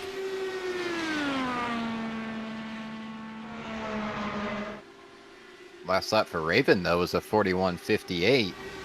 Borghi's still in the 41.0s. I think these guys might be realizing how the strategy is going to play out, and they're making their final adjustments, or starting to make their final adjustments now.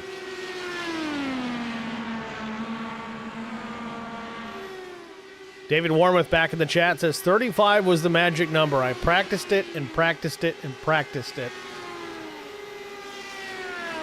So I don't know, maybe there's more on the table for these guys, or potentially it's just the pace that they're running that they can't stretch it to 35. It's hard to say, but again, these top 3 drivers here have put the whole field down a lap, so they're at lightning pace right now.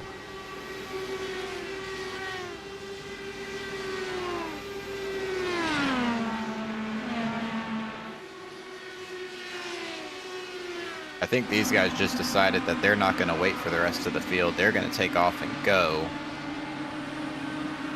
Kind of see if you can get a pit stop ahead of everyone. That way, if you do have to make an extra stop, you're covered.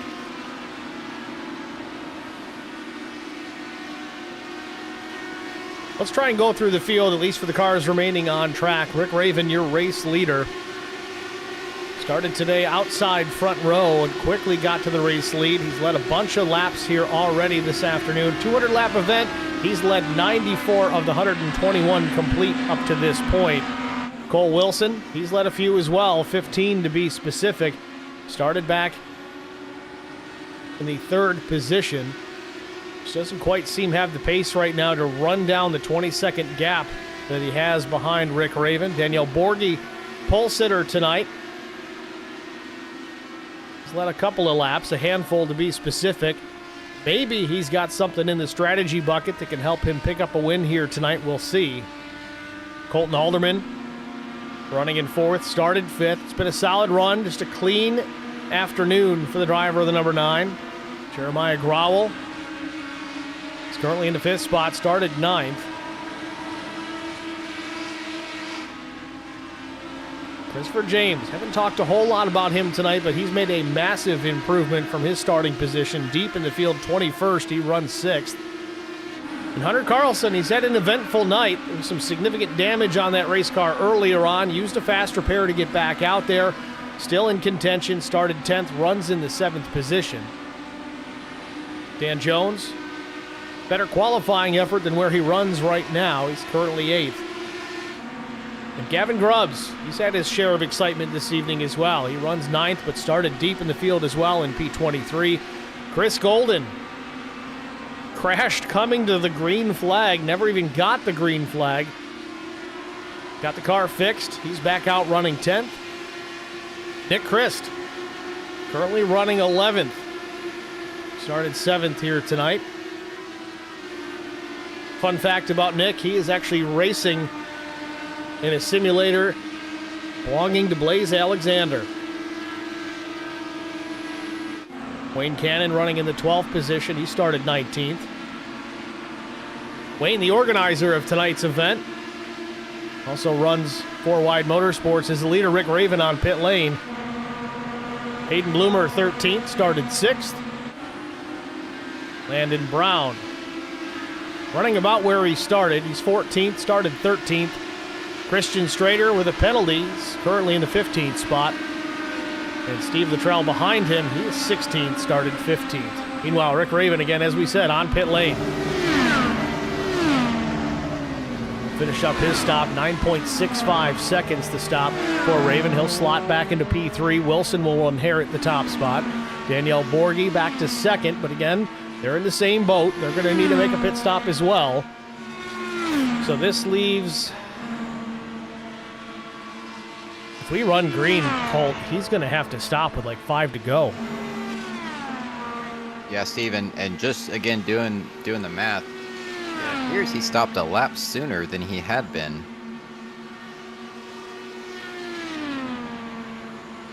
.30, and then 29.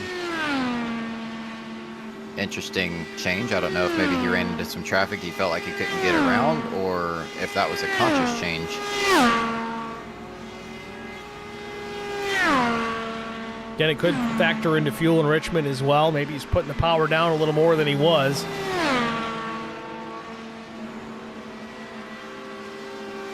So he still has not bettered his fastest lap of the race, which was a 40.63.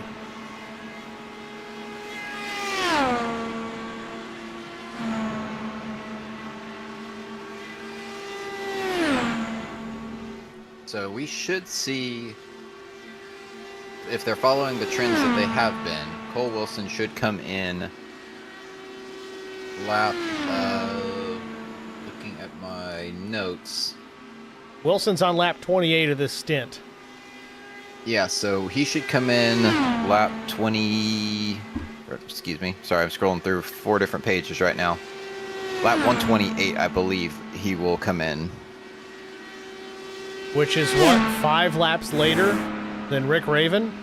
Which if it carries out the rest of the way, he'd be about a lap short on one more stop after this one.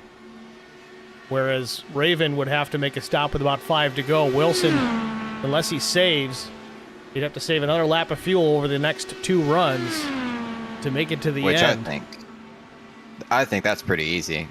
And I think that's going to be the strategy. I don't know how it couldn't be. Caution. And a caution comes out. Oh, caution. Jeremiah. Putting up.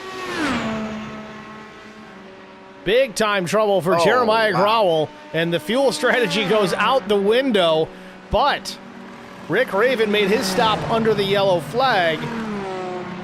Wilson and Borghi will have the opportunity to pit under the caution.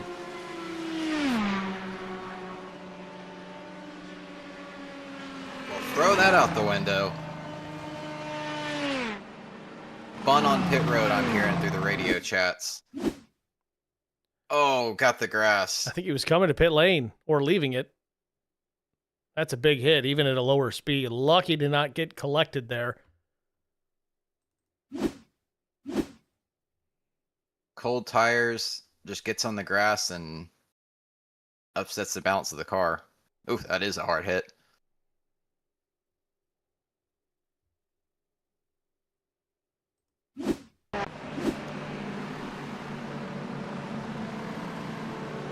So our fourth caution of the afternoon here, and it comes late here to Indianapolis. 127 laps on the board, and it will shake up the strategies considerably here at Indianapolis.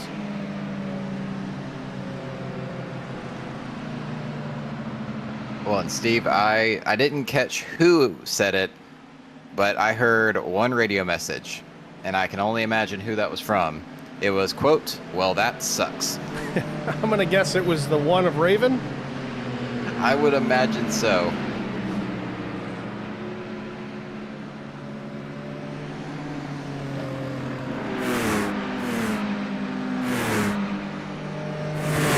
Interesting, though. I don't see Raven on pit road. Well, he stayed out because he was only 5 laps short, so now he can make it. With this caution, I think he can stretch the fuel to the end on one more stop. As we expected, he was probably 5 or 6 laps shy from here to the end if it ran green. Now that we've got a caution, it kind of opens up the book for him to make it to the end. The difference is, though, he does have a handful more laps on his tires. It's not a lot. We're talking maybe 4 or 5 under green flag conditions. But will that even the playing field just enough for Cole Wilson to at least be able to keep touch with Rick Raven? Well, what I'm thinking is there's only 3 cars on the lead lap, going to be 4 at the restart, but that'll be at the tail end of the field. Why not come in and get tires as much as the draft matters here? I mean, we've seen Cole Wilson make a 2-for-1 pass into a corner. I would imagine Rick Raven could do the same thing. I'm not totally sold on why he wouldn't come down pit road and at least top off on fuel. Same thing, though. I mean, Wilson made that 2-for-1. That was not against Raven and Borghi. It was against one of those two, and I think maybe a lapped car, but it's also earlier on in the race. Your level of defense is not going to be as high as it will be as we run down the laps here at Indianapolis. There's money on the line here tonight. It's not just for bragging rights. There's a cash payout. The winner is going to get $200. Cash money to take home. Second place, $125. Not too shabby. Third place, $75. I'd say that's pretty solid too. Really, the top 5, not too shabby at all. Fourth place gets $60. Fifth place gets $40.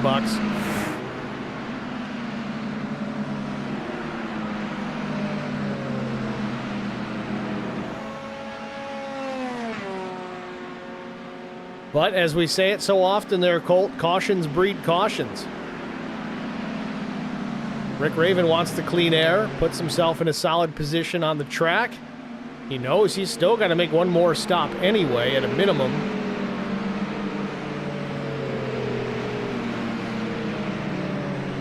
But it appears Colton Alderman unlapped himself the old-fashioned way because of Raven being on pit road. So that puts Christopher James back on the lead lap. So 5 cars on the lead lap now. Sure does.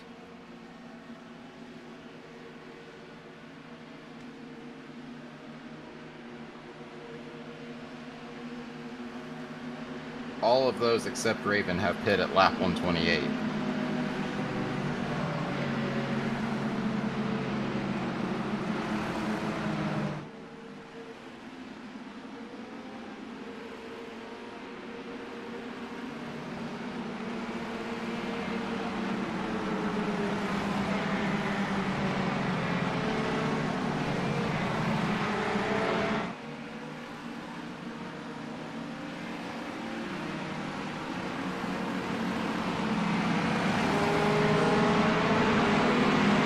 Green flag, green flag. Green flag back in the air.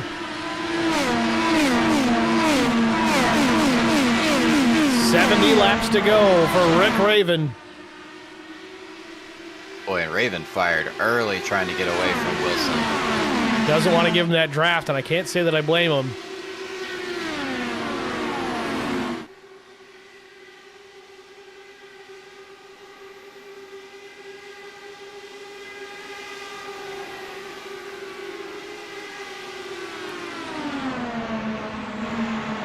Oh, close quarters. Kevin Grubbs almost getting into the 10.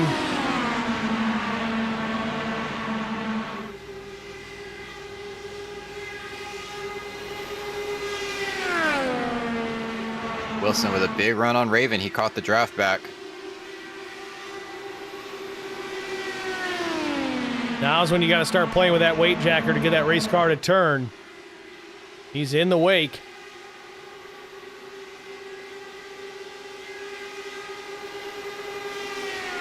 The Raven stretches it back to half second into turn 3.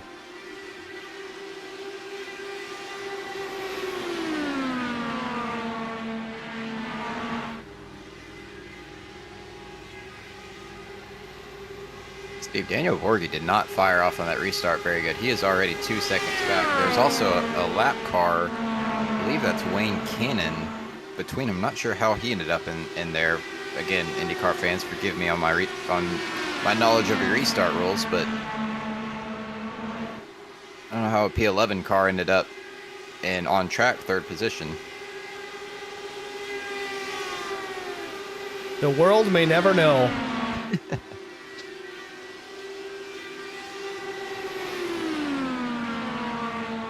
And I don't know, Cole. I think that the caution laps cooled the tires a bit on Rick Raven's machine. He didn't fire off as well, but now that he's got heat back into those tires, he's got the grip back that he wants, and he's starting to stretch it back out over Cole Wilson.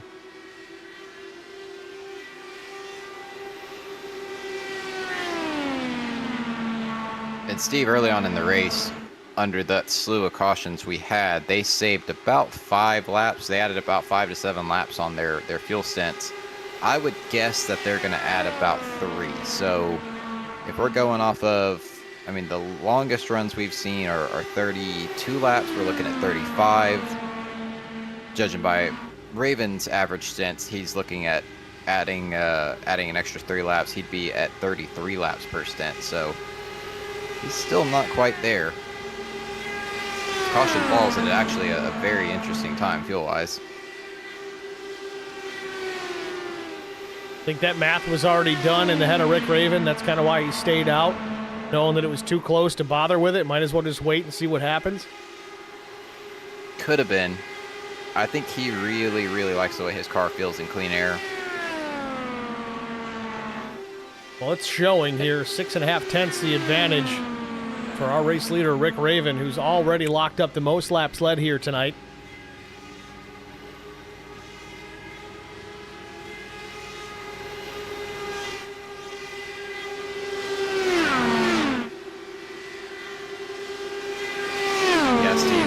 Still 14 laps short. Doing my math, 33 and 30 from the time of the restart.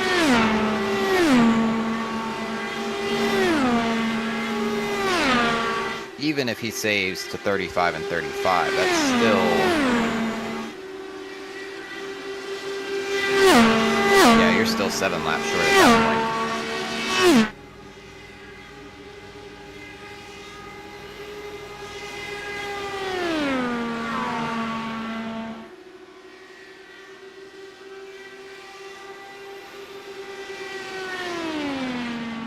Interestingly enough, though, if Wilson can make 36 laps per stint work, he will be right on the money.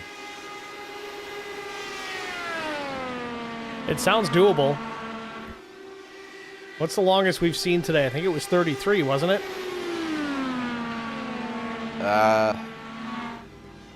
Don't count the first stint because we had a bunch of cautions mixed in there. We got 32, 32... Right. I think 32 was the max distance. I know David Warmoth keeps saying it was 35 in practice, but no one has seemingly been able to do that here tonight. And those 3 of those 5 pit stops or 3 of those 5 stints, they've all been green flag runs.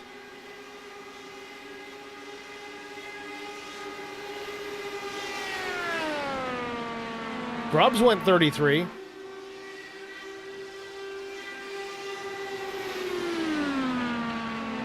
If Wilson goes into extreme fuel saving mode here,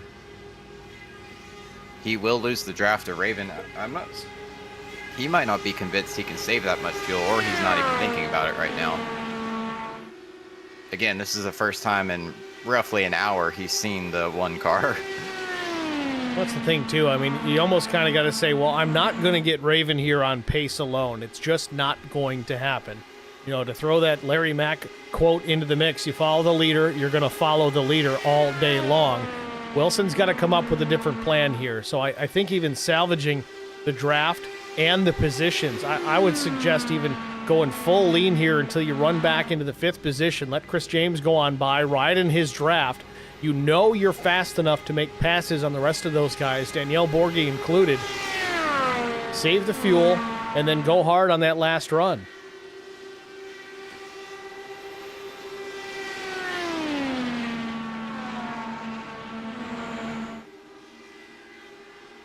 Yeah, this caution, or that caution, really did fall at a very interesting time. Fuel strategy not completely out the window yet.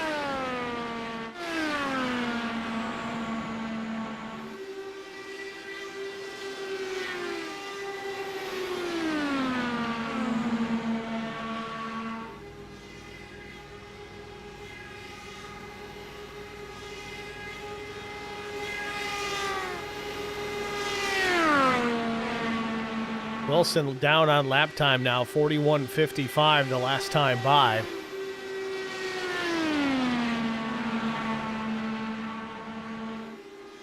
It's about 6/10 slower. Steven Luttrell unfortunately crashed again. Jumped to the pits. I believe his night might be done. We'll take a look at it just a moment ago. Oh, little tank slap. He'll hit it hard here. Oh. Out of turn 2. That's a monster hit.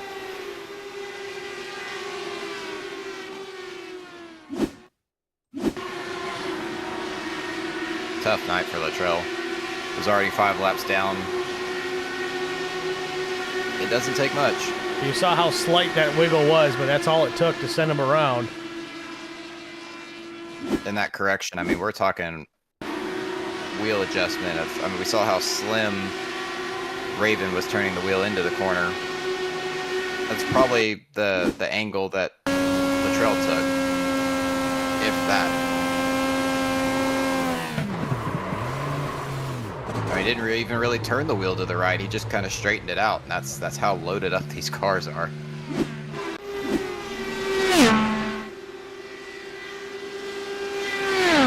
Raven out to 1.8 seconds over Cole Wilson. Danielle Borghi, 2.6 back.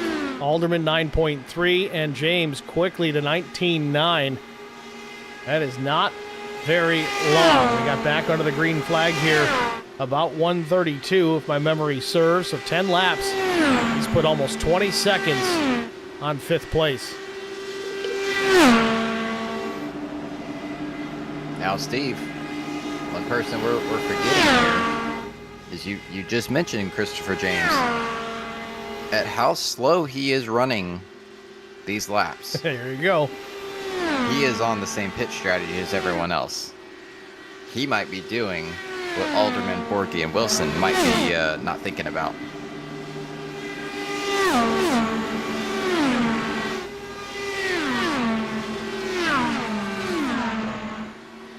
Yeah, Chris James, 42.58 the last time by to the leader's 40.95. That is a considerable delta. But as you said, Colt, you don't burn a lot of fuel when you're going that slow. Steve, if he makes it to lap 163, we might have a very interesting race on our hands. It's 15 laps into this run. He would need to stretch the fuel an extra 2 laps. He's run 31, 32, 31, 31 all day. I think it's doable.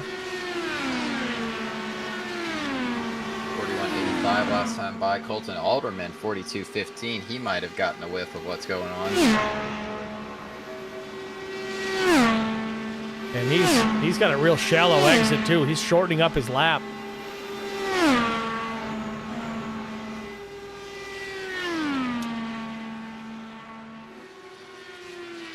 These two know that they can't beat the top three straight up.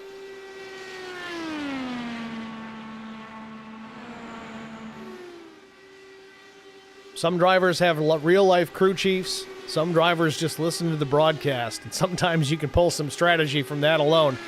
Don't blame us if it doesn't work, but we're just throwing out the options on the table.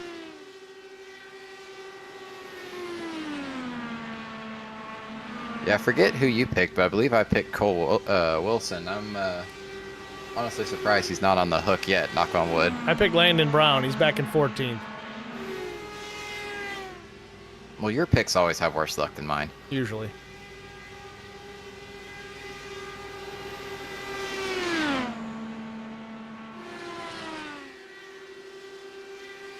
Not that my picks have good luck. Better luck doesn't always mean good. Christian Strader with a problem on the racetrack, showing a mechanical black flag. Not sure the dilemma there with Strader, though he didn't pit. Last pit stop for Strader was lap 112. I don't know if he's got a tire going down or another problem. We know he's had some damage here tonight, but he may be coming to pit lane. Here he comes.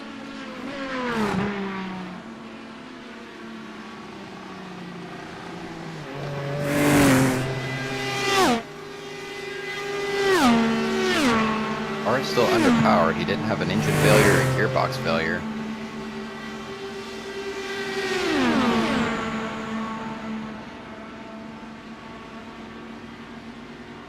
Now it shows his last pit lap was 112, I believe. 112, yeah.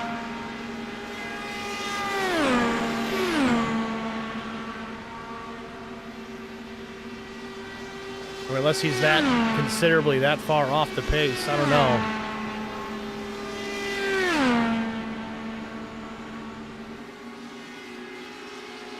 I don't know. I know if you blow a tire, you get a mechanical black flag, but I don't know if you run out of fuel, if that would also give you the same black flag. I'd imagine it wouldn't. Well, he was still under power when he came to pit lane, so I don't think that was it. Man, that was 37 laps that he ran, though.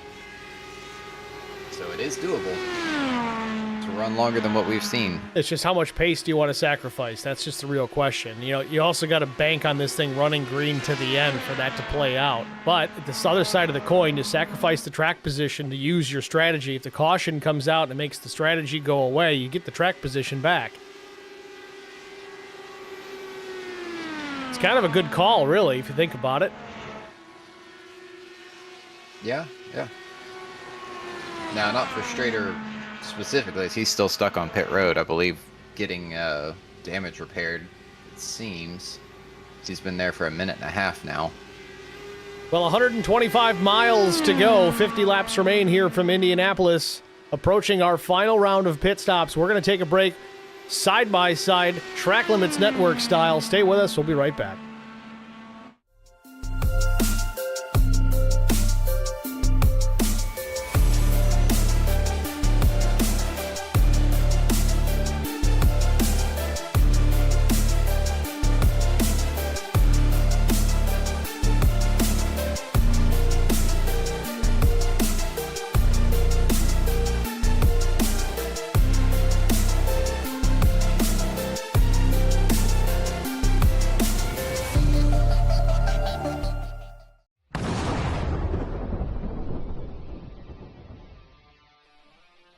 Spartan Transportation and Spartan Logistic Management is your one source for all your shipping needs. 53-foot dry van shipments, auto transport shipments, full-service in-house brokerage, drop lot facilities, just-in-time deliveries to all auto manufacturers, facilities in St. Louis, Missouri, Kansas City, Missouri, and Indianapolis, Indiana. Spartan Logistics LLC, proud sponsor of the IROC Series, Kyle Steffens, UMP Modified and Silver Crown driver, and Gordy Gundaker, World of Outlaws late model. Visit us at spartan-logistics.net or find us on Facebook.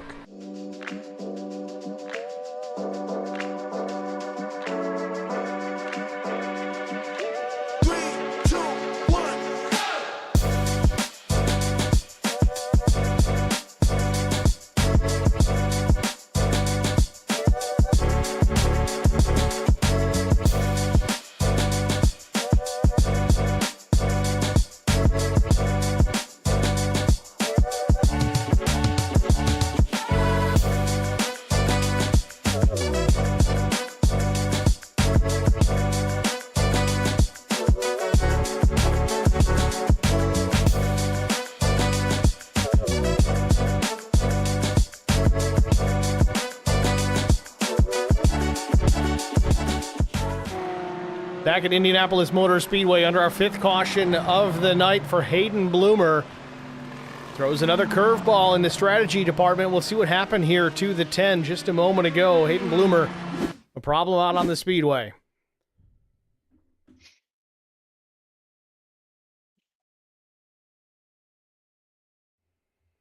Looks like he was coming to pit road. Oh, no. Okay. I thought something much worse was about to happen. Lucky for him, a light touch to the wall. He locked up the brakes.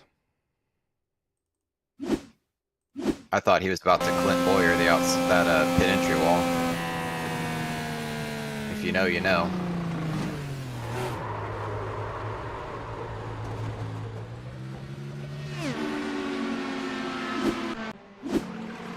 So pits he are open. Didn't have that much damage.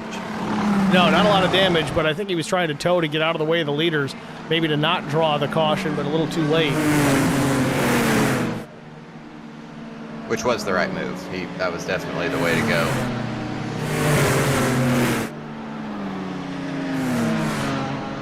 So this still not necessarily our last stop of the night, which will force a late pit stop for these guys later on in this race. Again, planning on 130 laps. It's going to be close. Yeah, Steve, if we're looking at lap 155 that they're on pit road, run our average laps of, we'll say 30 again. That puts you at lap 185. Borgie with a quick stop. He'll take the top spot. He had 5 laps less fuel to take than Raven did. At least 5 laps. Maybe that is paying off for him finally.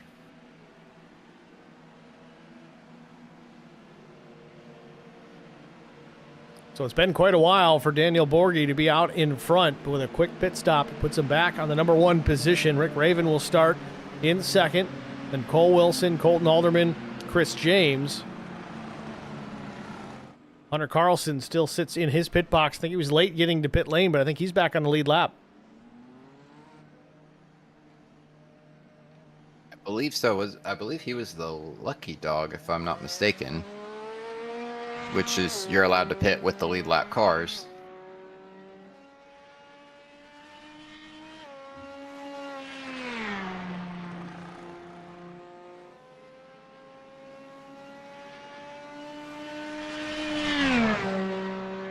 So Steve, with this math, we are still 1.5 stops away to the end of the Indy 500.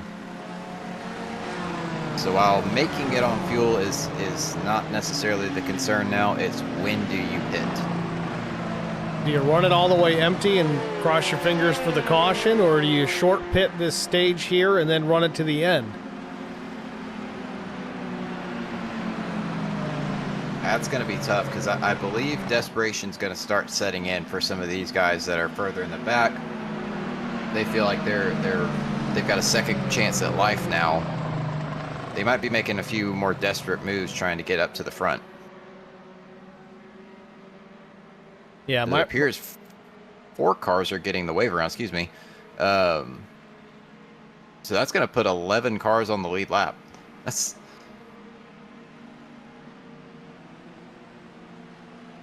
Didn't mean to cut you off. No, I'm trying to think it out in my head here, and if I'm Rick Raven, I think you kind of got to run this full distance on the fuel. With what you said, Colt, aggression level is going to go up. We're in that final 125 miles, a little bit less at this point. The likelihood of another caution certainly looming. If I'm Rick Raven, I'm running this race like I've run it the entire time. And he has been go like hell from the drop of the green flag. I think that's the strategy he's got to stick with. Oh, Wilson tried to time the restart. Green flag. And it might have still worked out for him. Oh, battle for second. Wilson to the bottom of Raven. Takes the spot out of turn number 2. Took advantage and got it. With a huge head of steam going to Daniel Borghi. Pulled the draft off Borghi down the back straightaway.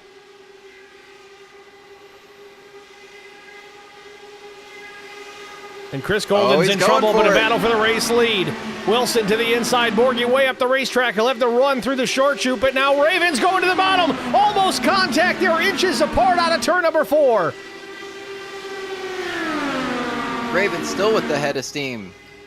Wilson jumps to the inside. Raven's going to take the outside, and Borghi's going to stay with him. Wilson with the preferred line out of turn number 1 through the short chute into 2. The run will come from the back straightaway. Raven will set up the draft into the slipstream, now trying to break it, pulling that snake method down the straightaway. And Steve, we talked about at the top of the broadcast, these two kind of toying with each other early on in the run. And I had mentioned you're going to learn a thing or two about the driver you're racing around. And I believe Wilson pulled a few notes out of his back pocket to make that dive on Raven on the restart. But here comes Raven back at him again. Big time run. He gets it done before the turn. Massive run. Took full advantage of the slipstream, and Raven back to the top spot, and Wilson in the fence. Steve, I was just about to say Wilson did not have time to adjust his weight jacker. That car was unbelievably tight going through the corner compared to what he had been running. Race car did not want to turn. Now you have to wonder, is there any damage to that machine? Ever so slight. It doesn't take much on the suspensions of these Indy cars.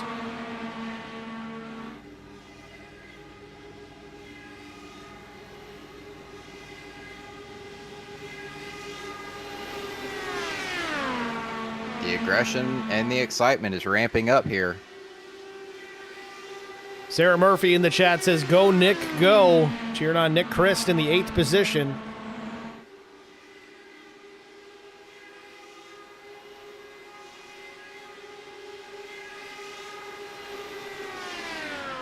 And Steve, we have talked about Raven, Wilson, Borghi, the pace that they have showed. But I want to give a shout out to everyone who has run this race tonight. This is 500 miles. 500 miles. That is approximately, I live in Texas, that is approximately 2/3 of the distance across the state that you would travel if you left my house and headed dead west. You would travel almost 2/3 across the second largest state in the country. And these guys, I mean, we still have, not counting the ones that are lapped out, we still have 12 cars within 2 laps of the leader. We get it, Colt. You got a big state. But 500 miles, realistically, that is a long distance, especially for sim racers. We typically run shorter races. And these cars are not easy to drive. The wheels are heavy. Like, yeah, sure, they're not sitting in 130-degree temperatures because of the way the aero screen forces air out of the cockpit. But it still gets hot in these rooms that a lot of these guys are running in. And it's still exhausting. It's still, you know, we talk about how realistic the cars feel. That weight on your arms will eventually start to affect you, especially if you're not in peak physical condition like these IRL IndyCar drivers are. That's the thing with these cars, too. There's no power steering in an Indy car, so that you said that wheel is heavy, and it certainly is, even here in the sim.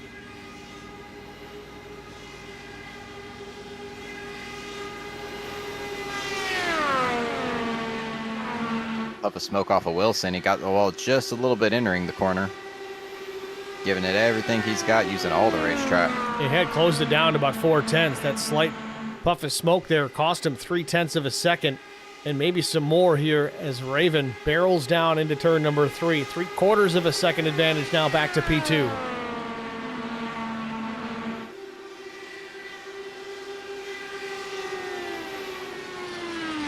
Steve, just on pure pace, I think it's Cole Wilson and Rick Raven. Daniel Borghi was really fast in practice, but he has not shown the race pace.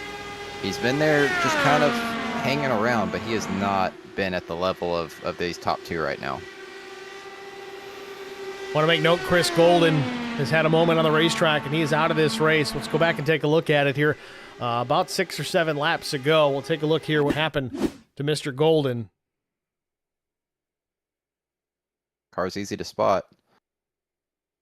Touches that inside curb, and it gets it upset, loses the balance of it, and he's going to pull a Scott Dixon crash here. Hard impact into the wall.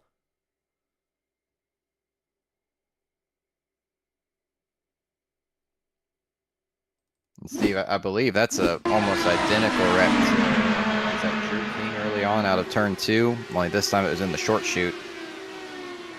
Oh my goodness.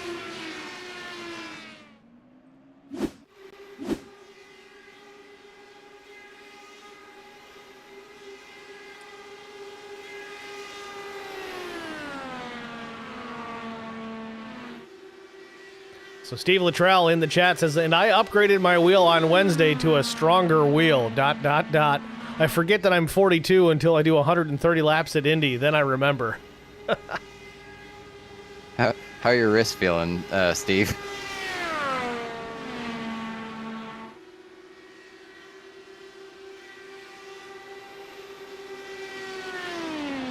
Ravens running some fast laps here, Colt. 40.92 the last time by. Yeah, they are putting just massive gaps on the cars behind them.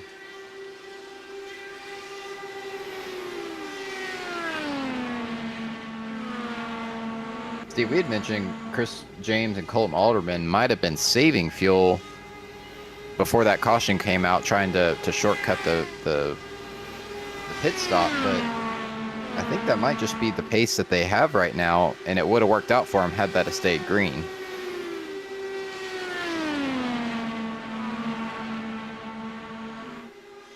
Something considerable going to need to happen for Alderman and James to improve their position with the pace that the top 3 are running right now. Alderman back 3.2 seconds off the race lead. James back in 5th, 7.3 back.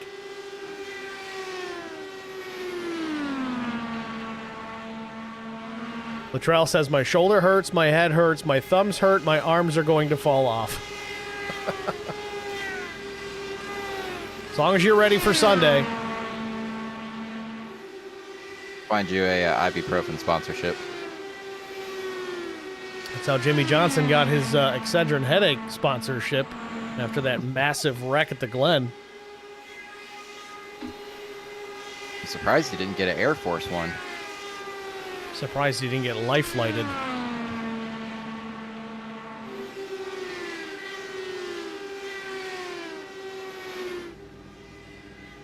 So Raven back to his old ways here, now a full second ahead of Wilson. Cole Wilson no longer getting the advantage of a draft at this point, at least nothing significant enough to make a difference. 1.1 the advantage for Raven. 41.13 the last lap for the second place machine, a 40.97 for Raven, but Daniel Borghi ran a 40.94, so he may have an opportunity here to run Wilson down for at least second place honors. Again, there's incentive here. The top 5 finishing positions will receive a payout. There's a big jump from position to position, so there's definitely motivation for Borghi to run down the 22. He's within range of the draft. I mean, we talked about how little these cars punch a hole in the air, but they also can find that little bit. I mean, it's proportional, I guess you could say. For an Indy car, they produce drag compared to something like a stock car, which is just a brick on wheels. and these things are gonna fly basically stealth. But yeah, he's able to gain a little bit of ground. Raven and Wilson kicking it up a notch, both running 40 90s that time by. Almost identical lap times, at least within the 10th.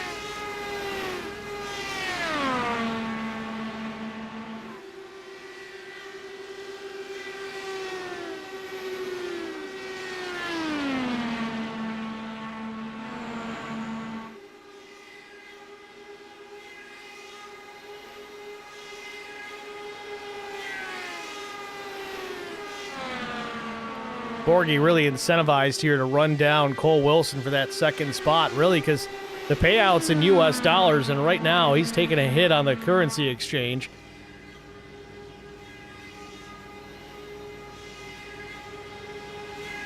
$125 for second place translates to about $107 for his wallet.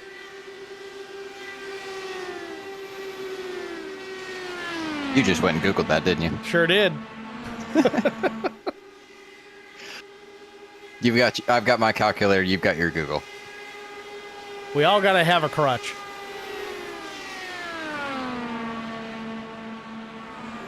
Well, speaking of crutch, these guys all have to make one more pit stop left, and lap 185, that is our money lap. So look for guys to pit in or around lap 185.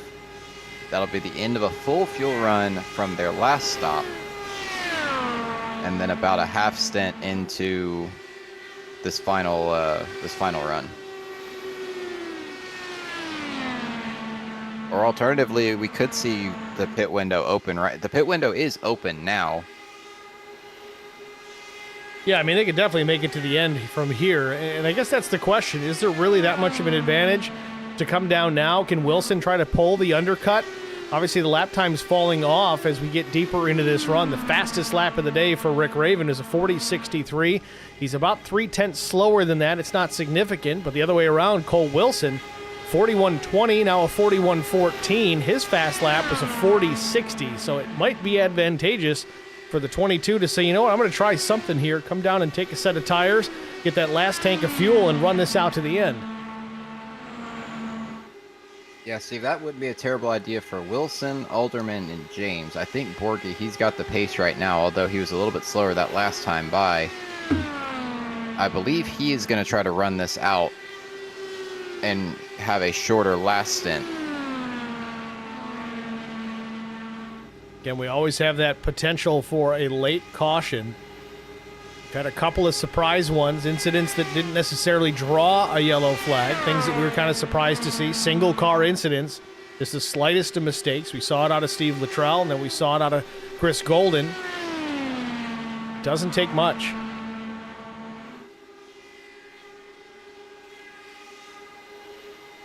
I mean, like we mentioned with Golden, not even turning the wheel and you're still spinning out, so.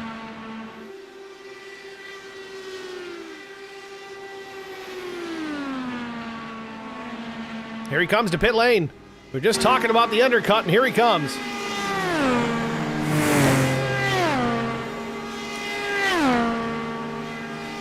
About 5 laps, sorry, 10 laps. What we were originally expecting, so yeah, he is planning on winning this.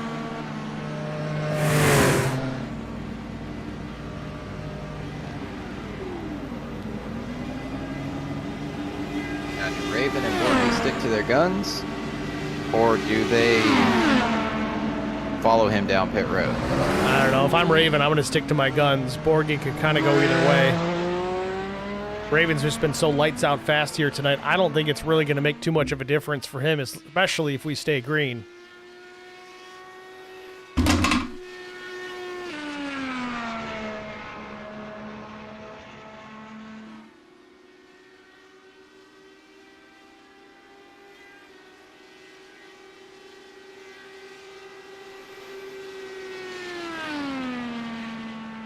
So Wilson finishes up his final stop of the afternoon. He'll come out P5, 36 seconds behind race leader Rick Raven, which puts him only 5 seconds ahead of him on the speedway. We'll see if Raven's going to be able to run him down. So Raven will need to make another pit stop himself. So will Borgie, Alderman, James. So, Steve, we haven't really had a calamity corner tonight except for that pit exit. We've had, what, 3 or 4 guys wreck out trying to get a little too much and grab the grass, and the car would snap out from underneath them. So we got to keep an eye on these guys, not trying to get too much. There still is potential for a caution just from that alone.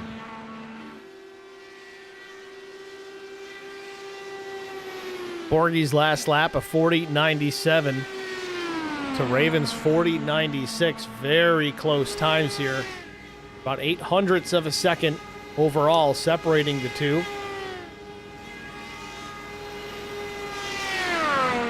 Cole Wilson with a 40.70. So there's definitely an advantage on the new tires. And that's the other side of the coin. He can make up some ground here. And then the other aspect of things, we talk about that caution coming out. If we catch a yellow, drivers have no limit to the amount of tires that they can use here tonight. So the opportunity presents itself. Does Wilson come in to take a set if the caution comes out, or does he take the track position? I think he takes the track position, but this might be falling right into Cole Wilson's lap. I mean, I guess it would depend on when the yellow comes out. If it comes out 2 or 3 to go, we set up for a green-white checkered. I think you have to stay out if you're Cole. Yeah, 100%. I don't think anybody would pit with less than 10 to go, aside from, physically not being able to make it.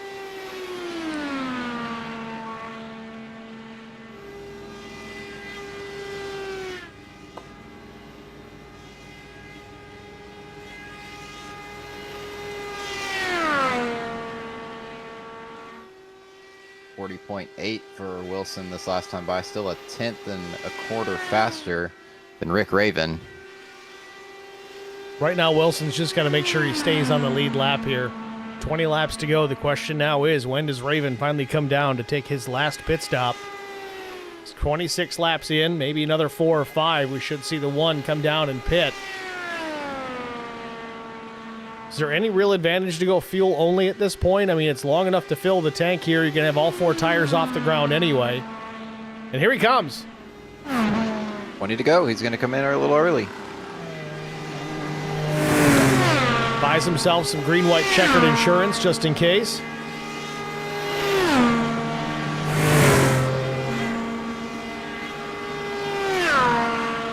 So now 19 laps to go. Borgie will re-inherit the top spot.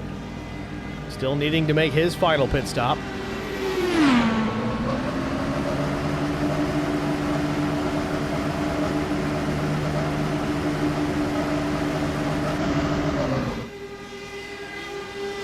Quick stop for Rick Raven, 8.28 seconds, a little bit faster than his last. Wilson was about an 8.85.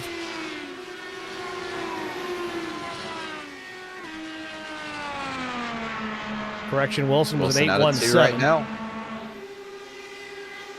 So Wilson on hot tires with a run. I'd tuck in behind here and pull a little slipstream if I could, but now it's not going to happen. Raven gets his pit stop in without losing that position to Wilson, but now the top 3 drivers on the racetrack still needing to make one more pit stop. This will ultimately become the battle for the race lead and potentially the win as we're coming to 17 laps to go.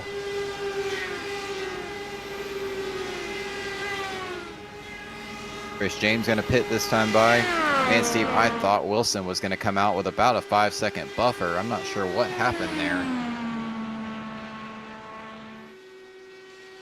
Hunter Carlson in pit lane.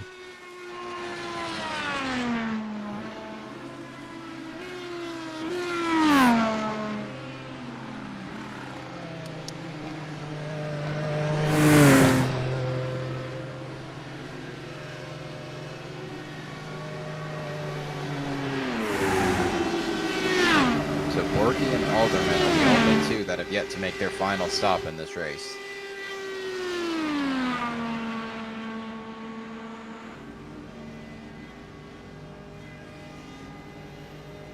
Alderman will come down and pit.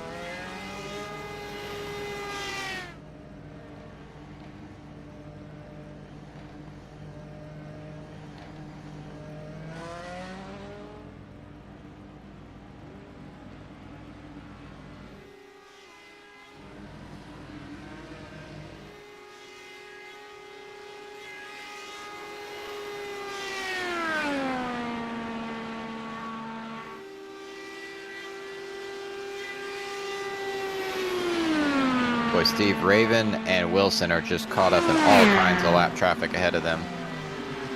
There goes Borgie in the pits. Oh, he was a little quick on entry. Hopefully he didn't get too much. Raven just ran the fastest lap of the day, 40.18 seconds. Golly. That is quick. In traffic, mind you, they are all kinds of in traffic. 3 more lap cars ahead of the race leader, or the soon-to-be race leader, Rick Raven. Borgie is in the pit stop, finishing up. Heads back on out, 8.28 seconds for Raven, and he's in the fence in front of the leader.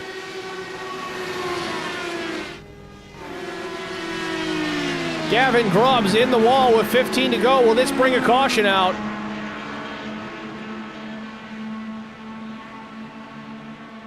No, he will tow. Steve, another 2 or 3 seconds, that would have been a caution. P6, Hunter Carlson was coming through turn 2. That would have triggered a yellow flag. So we stay green with 14 laps to go from Indianapolis Motor Speedway. 500 right, winding down. I'll be all right. Put it on now. Latrell Racing in the chat. 40.1. What a slow poke. You talk about heart-stopping moment for Rick Raven. Just ran a 40.184, 225 miles an hour in traffic. Almost qualifying pace.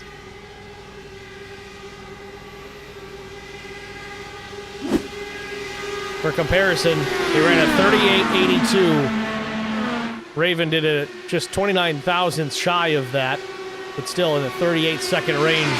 Daniel Borgie's pole speed was a 38.8.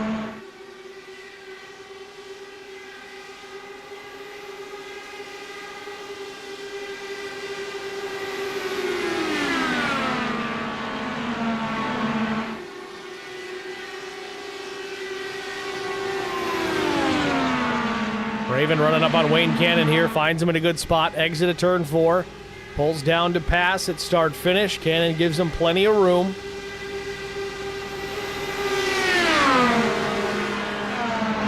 Now Cole Wilson's going to run down these guys in traffic as well, and I believe these are 2 drivers fighting for position on the racetrack.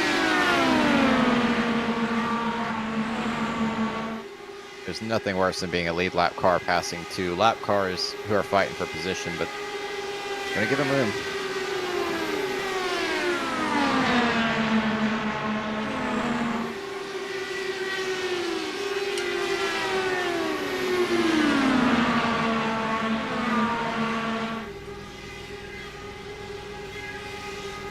Yeah, Wilson's mired in traffic here. Definitely getting a bad wake off those 2 cars out ahead of him as he's fallen to 2.6 now, 2.7 seconds in the rears from Rick Raven. Raven will see 10 laps to go the next time by.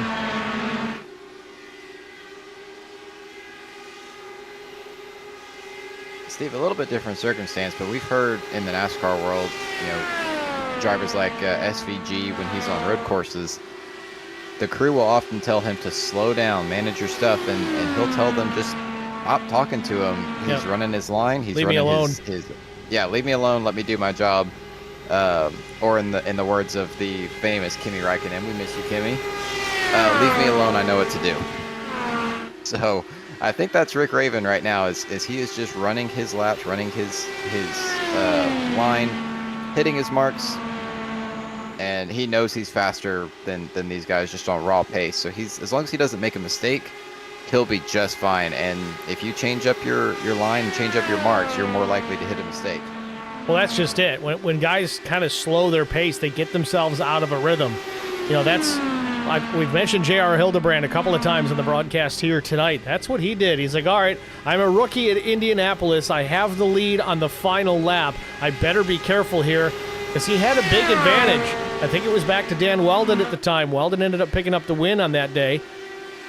He changed his rhythm, changed the sequence of events, and he put it in the fence in turn 4 and lost the race.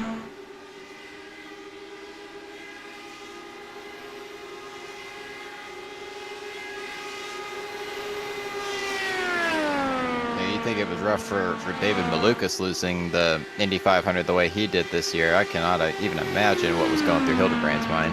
The fact that he got back in a race car ever again was impressive.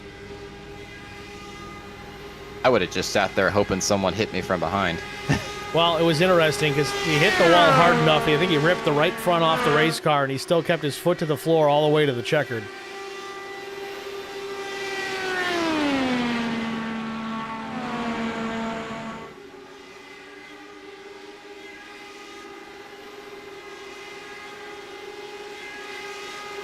Second place machine, Cole Wilson. Danielle Borghi, this is a battle about to heat up here. A couple of car lengths between these two. It'll be 7 laps to go when they cross the yard of brick the next time by. Borghi definitely faster the last time. In fact, almost matching the leader's pace. Wilson ran a 40.60, Borghi a 40.19. There he goes to the inside. Makes a run down turn 1. Wilson had the run on corner exit. Borghi will settle back in behind.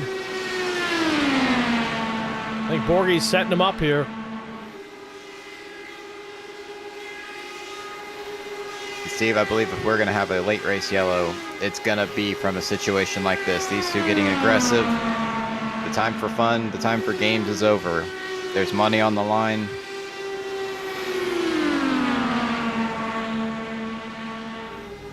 Wilson trying to break the draft. Borghi right in step behind him. Has the run. He'll make a look into turn 1 again. Now it's a better run. They're side by side. A nose out in front for Borghi. Exit at turn number 1. Wilson up the racetrack. They're still side by side. Wilson caught the marbles just a little bit, but he's able to keep his foot in it. He's going to get the draft down the back straightaway. Jumps to the outside. Borghi trying to slide up the racetrack. Wilson didn't give him room right away. Wilson with the better entry down into turn number 3. All the too close to tuck in behind Borghi there.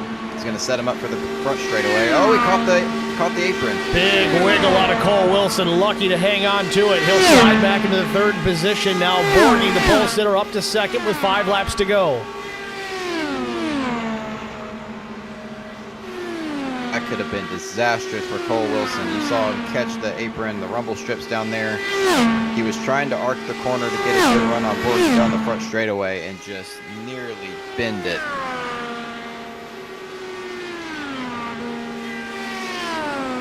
Borghi was definitely faster as he continues to put distance between himself and the 22 of Wilson.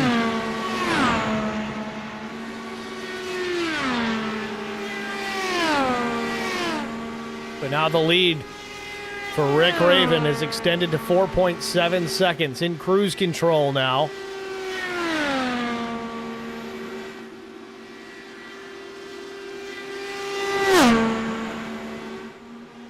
Nearly identical lap times again for the top two. 40.83 for Raven, 40.85 for Daniel Borghi. Cole Wilson, I think he's trying to just stay alive with a 41.42. I find it interesting that Borghi's got this type of pace in him. He put it on pole position. He was fastest in practice. We really haven't seen this kind of speed out of the 27 all afternoon long.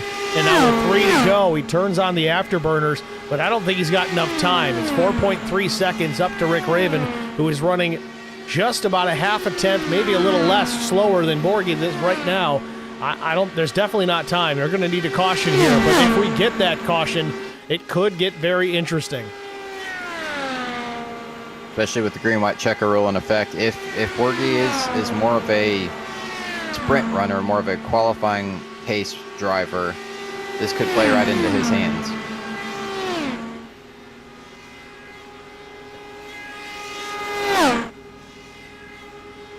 Two to go.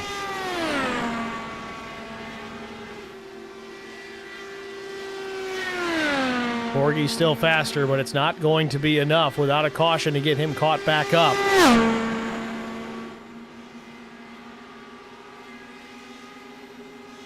Half a lap to make the race official. Raven is just, as he has all night long, pleading, please, no caution.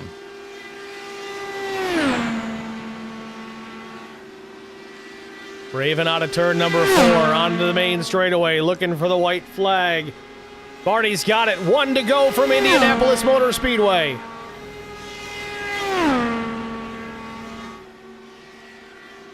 Three corners to go. Now 2. The fastest car of the night dominated this event. 500 miles. He's got 2 corners left, Steve. Rick Raven from the outside pole couldn't put it on the top spot in that 2-lap qualifying session. Into turn 3, into the short chute now. Headed for turn number 4 and immortality here at Indianapolis Motor Speedway. Rick Raven back to the main straightaway clean. Hammers down to the yard of brick. He will win it at the Indianapolis Motor Speedway and take the FWM 500.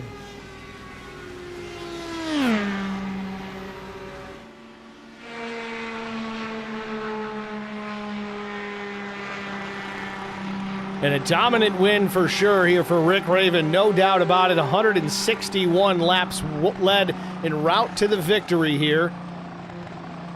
Borgie with a strong finish in P2. Late race pass on Cole Wilson. Wilson certainly had the short run speed, but it went away pretty quickly.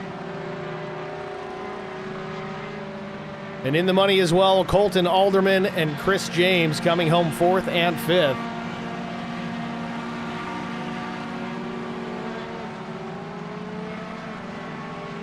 .400 miles, Rick Raven led this race. Got your calculator out again, didn't you? Maybe.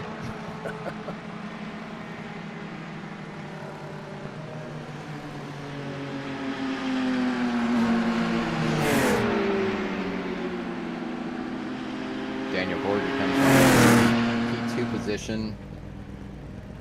Cole Wilson was driving the wheels off of it. I saw him catch the wall one more time down the back straightaway on the last lap.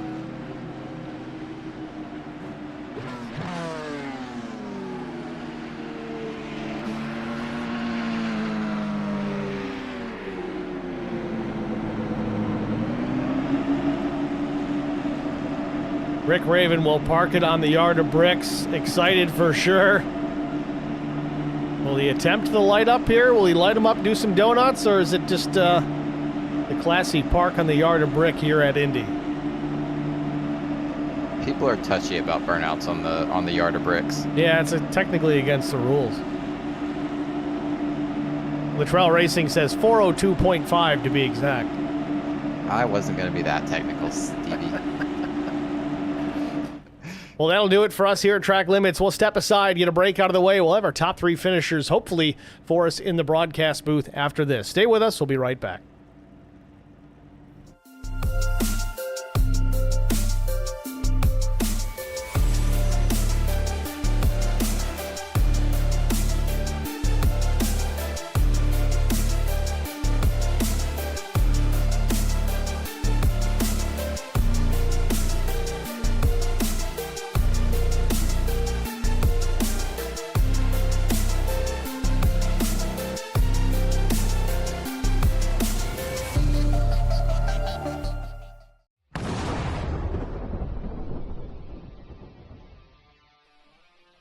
Spartan Transportation and Spartan Logistic Management is your one source for all your shipping needs.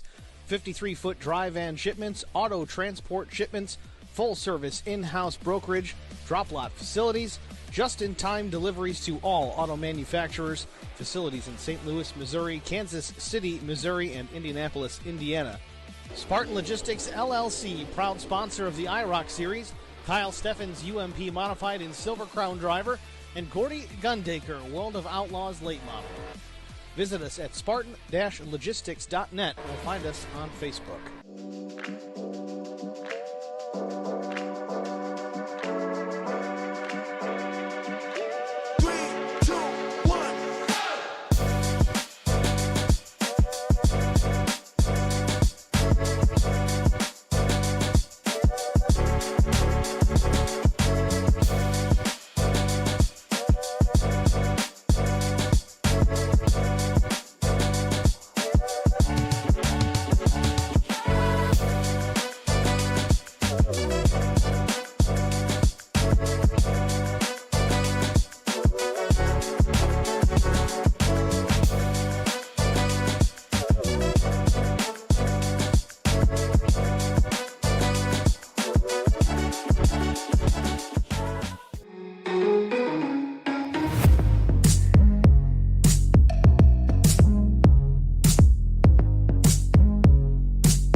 Need insurance coverage that's built for speed?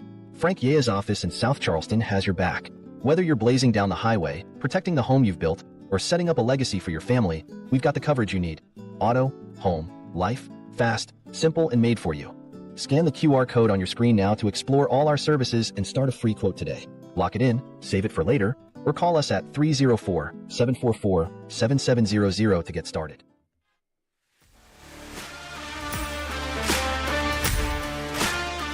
Back at the Indianapolis Motor Speedway, the FWM 500 in the books, and Rick Raven, in dominant fashion, takes it to victory lane. First one across the yard of bricks. Let's see if we can get a word with the driver of that number one machine in the number one position.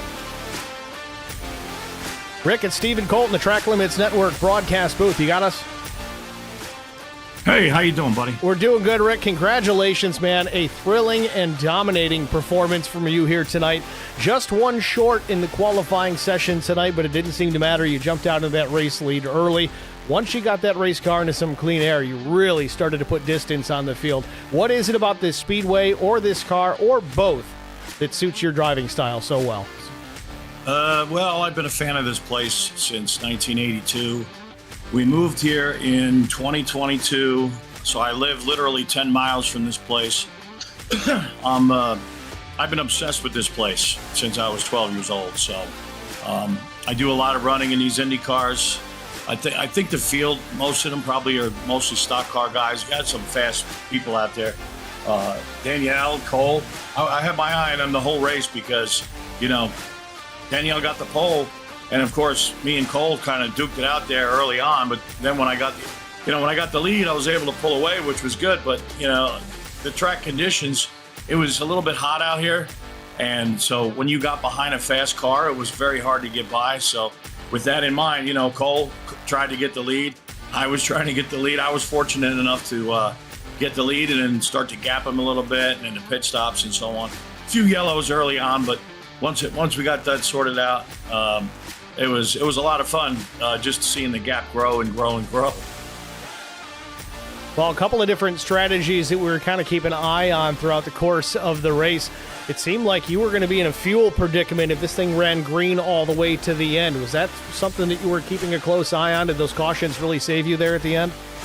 No, the cautions didn't save me. We were good. We would have had to stop with about I think 12 laps, but everybody else was pitting within 5 or 6 when we would come in. So we were good to go there. But the yellow flag just evened everything up. You know, that was the story with the fuel mileage thing. Well, certainly an impressive run here tonight, Rick. Congratulations, man. Who do you want to shout out to? I want to shout out to you, my best friend in the whole world. Steven, right? This is the first time I'm running here, and I'm not even sure who the broadcaster is, so I'd like to give a shout out to you guys in the broadcast. Shout out to the league, everybody who runs the league, everybody who showed up tonight. And you know, everybody was very, very clean. And I was happy to see that, you know, coming through traffic, everybody they'll race you a little bit hard trying to, you know, stay on the lead lap. But once you got a nose down there, they didn't, you know, pinch you or do anything dirty. So a good group of guys here. It's a pleasure to race with them. I want to congratulate Danielle on a second place and Cole on a third at the podium. Fantastic job. Way to hang in there. Tough conditions tonight. My wife, Alana, I love you with all my heart. My kids, Zoe, Mila. And last but not least, most of all, I want to thank the Lord Jesus for dying on the cross for me, saving me from eternal damnation. Thank you, Jesus. I love you. And that's about it. Thank you very much. All right, Rick. Well, thanks for talking to us. Congratulations again, man. Maybe we'll see you at the next one. Thank you. Thank you very much. Rick Raven, race winner here at Indianapolis Motor Speedway. Great interview out of the winner of tonight's race. We'll pull up our runner-up out of Italy, Daniele Borghi. We'll see what he has to say about his performance here this evening. Danielle, it's Steve and Colt in the broadcast booth. You got us?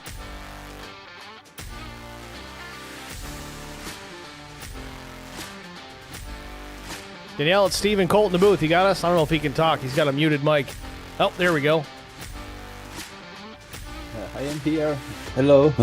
Congratulations, Danielle. Talk about your race. Did you have anything there for Rick if the caution were to come out?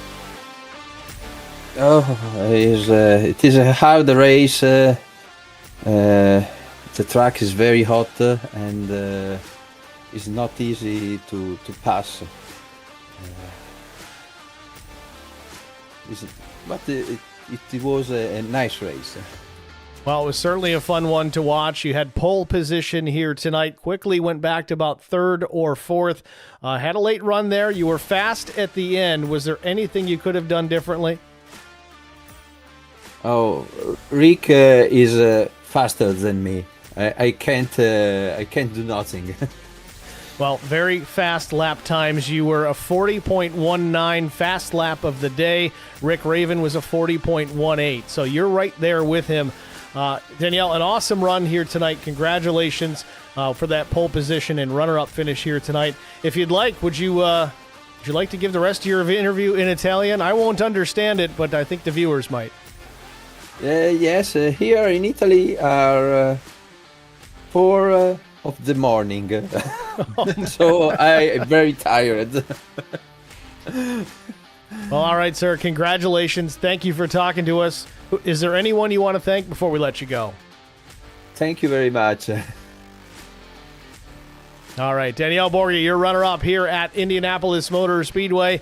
Tried to work his way through it. I don't speak a lot of Italian. He doesn't speak a lot of English, I don't think. But either way, we got through it. I appreciate the effort. He did certainly way better than I would have in the other way around.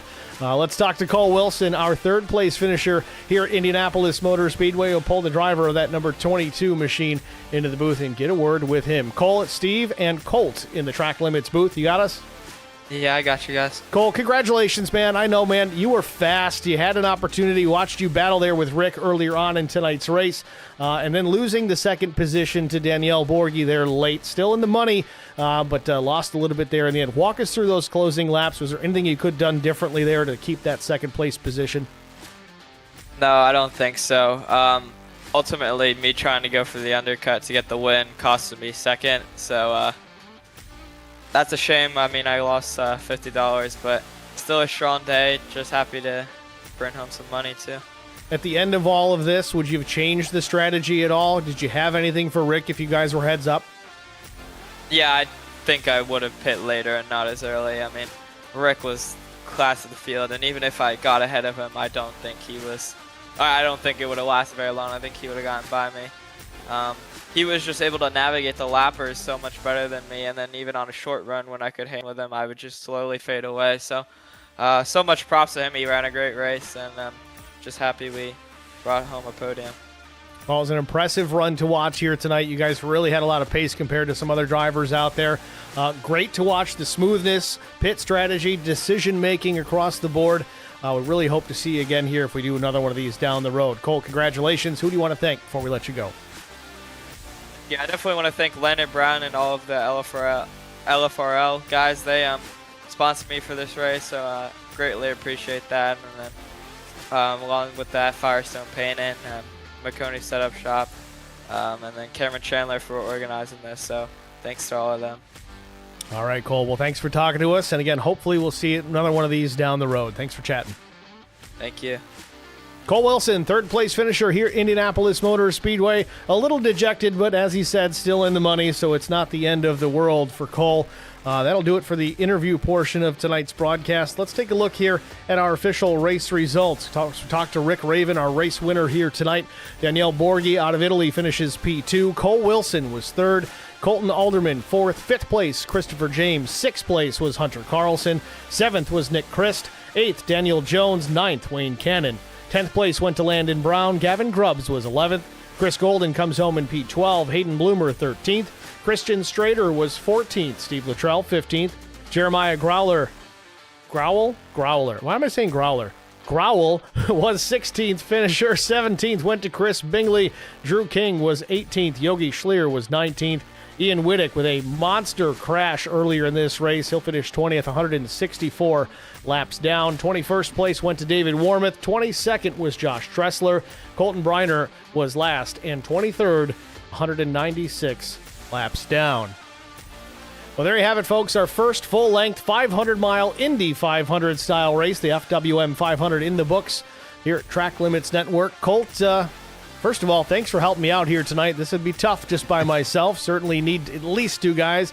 We hope to have 3. Brian Rose was an option. Chris Goins was an option. Zach Millett was an option. All 3 of those guys had prior obligations, so you were able to jump up here with us. We certainly do appreciate that. But what's your take on tonight's full distance race here at Indy?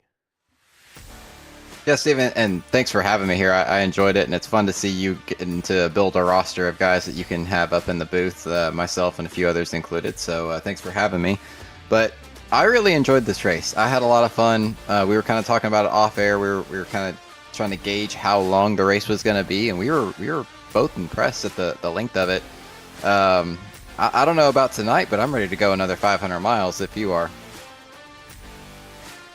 No, I think I'm good on 500 miles. But Sunday night, we'll be back in action in the PSRA Truck Series here on Track Limits Network. Then Monday, FourWide Motorsports back in action for their regular race night. Tuesday, the IROC Challenge Series will wrap up their season at Homestead Miami Speedway. Wednesday, Zero X Strategy Series. And Thursday, another shoot-off league from FourWide Motorsports. Golden Racing League, the ARCA Series, will be here live on Track Limits. Tape delayed on Track Limits on Thursdays. The week after, now that IROC is done, we'll move Zero X Strategy to their live date on Tuesdays. Same can be said for Golden Racing League. They'll go live on Wednesdays. So we've got lots of racing in store for you guys coming up. Thank you all for tuning in here tonight. Thanks to the new drivers that aren't really affiliated with FourWide Motorsports. Thanks for all the FourWide guys that came out to participate in tonight's race. We had to delay this one a couple of weeks to make sure we had a strong field. We did just that, and these guys put on a solid race. So for you guys out there in the chat, you guys behind the wheel, and Colt Ansley, I'm Steve Singer with Track Limits. Thank you guys all for watching. We'll see you at the next one.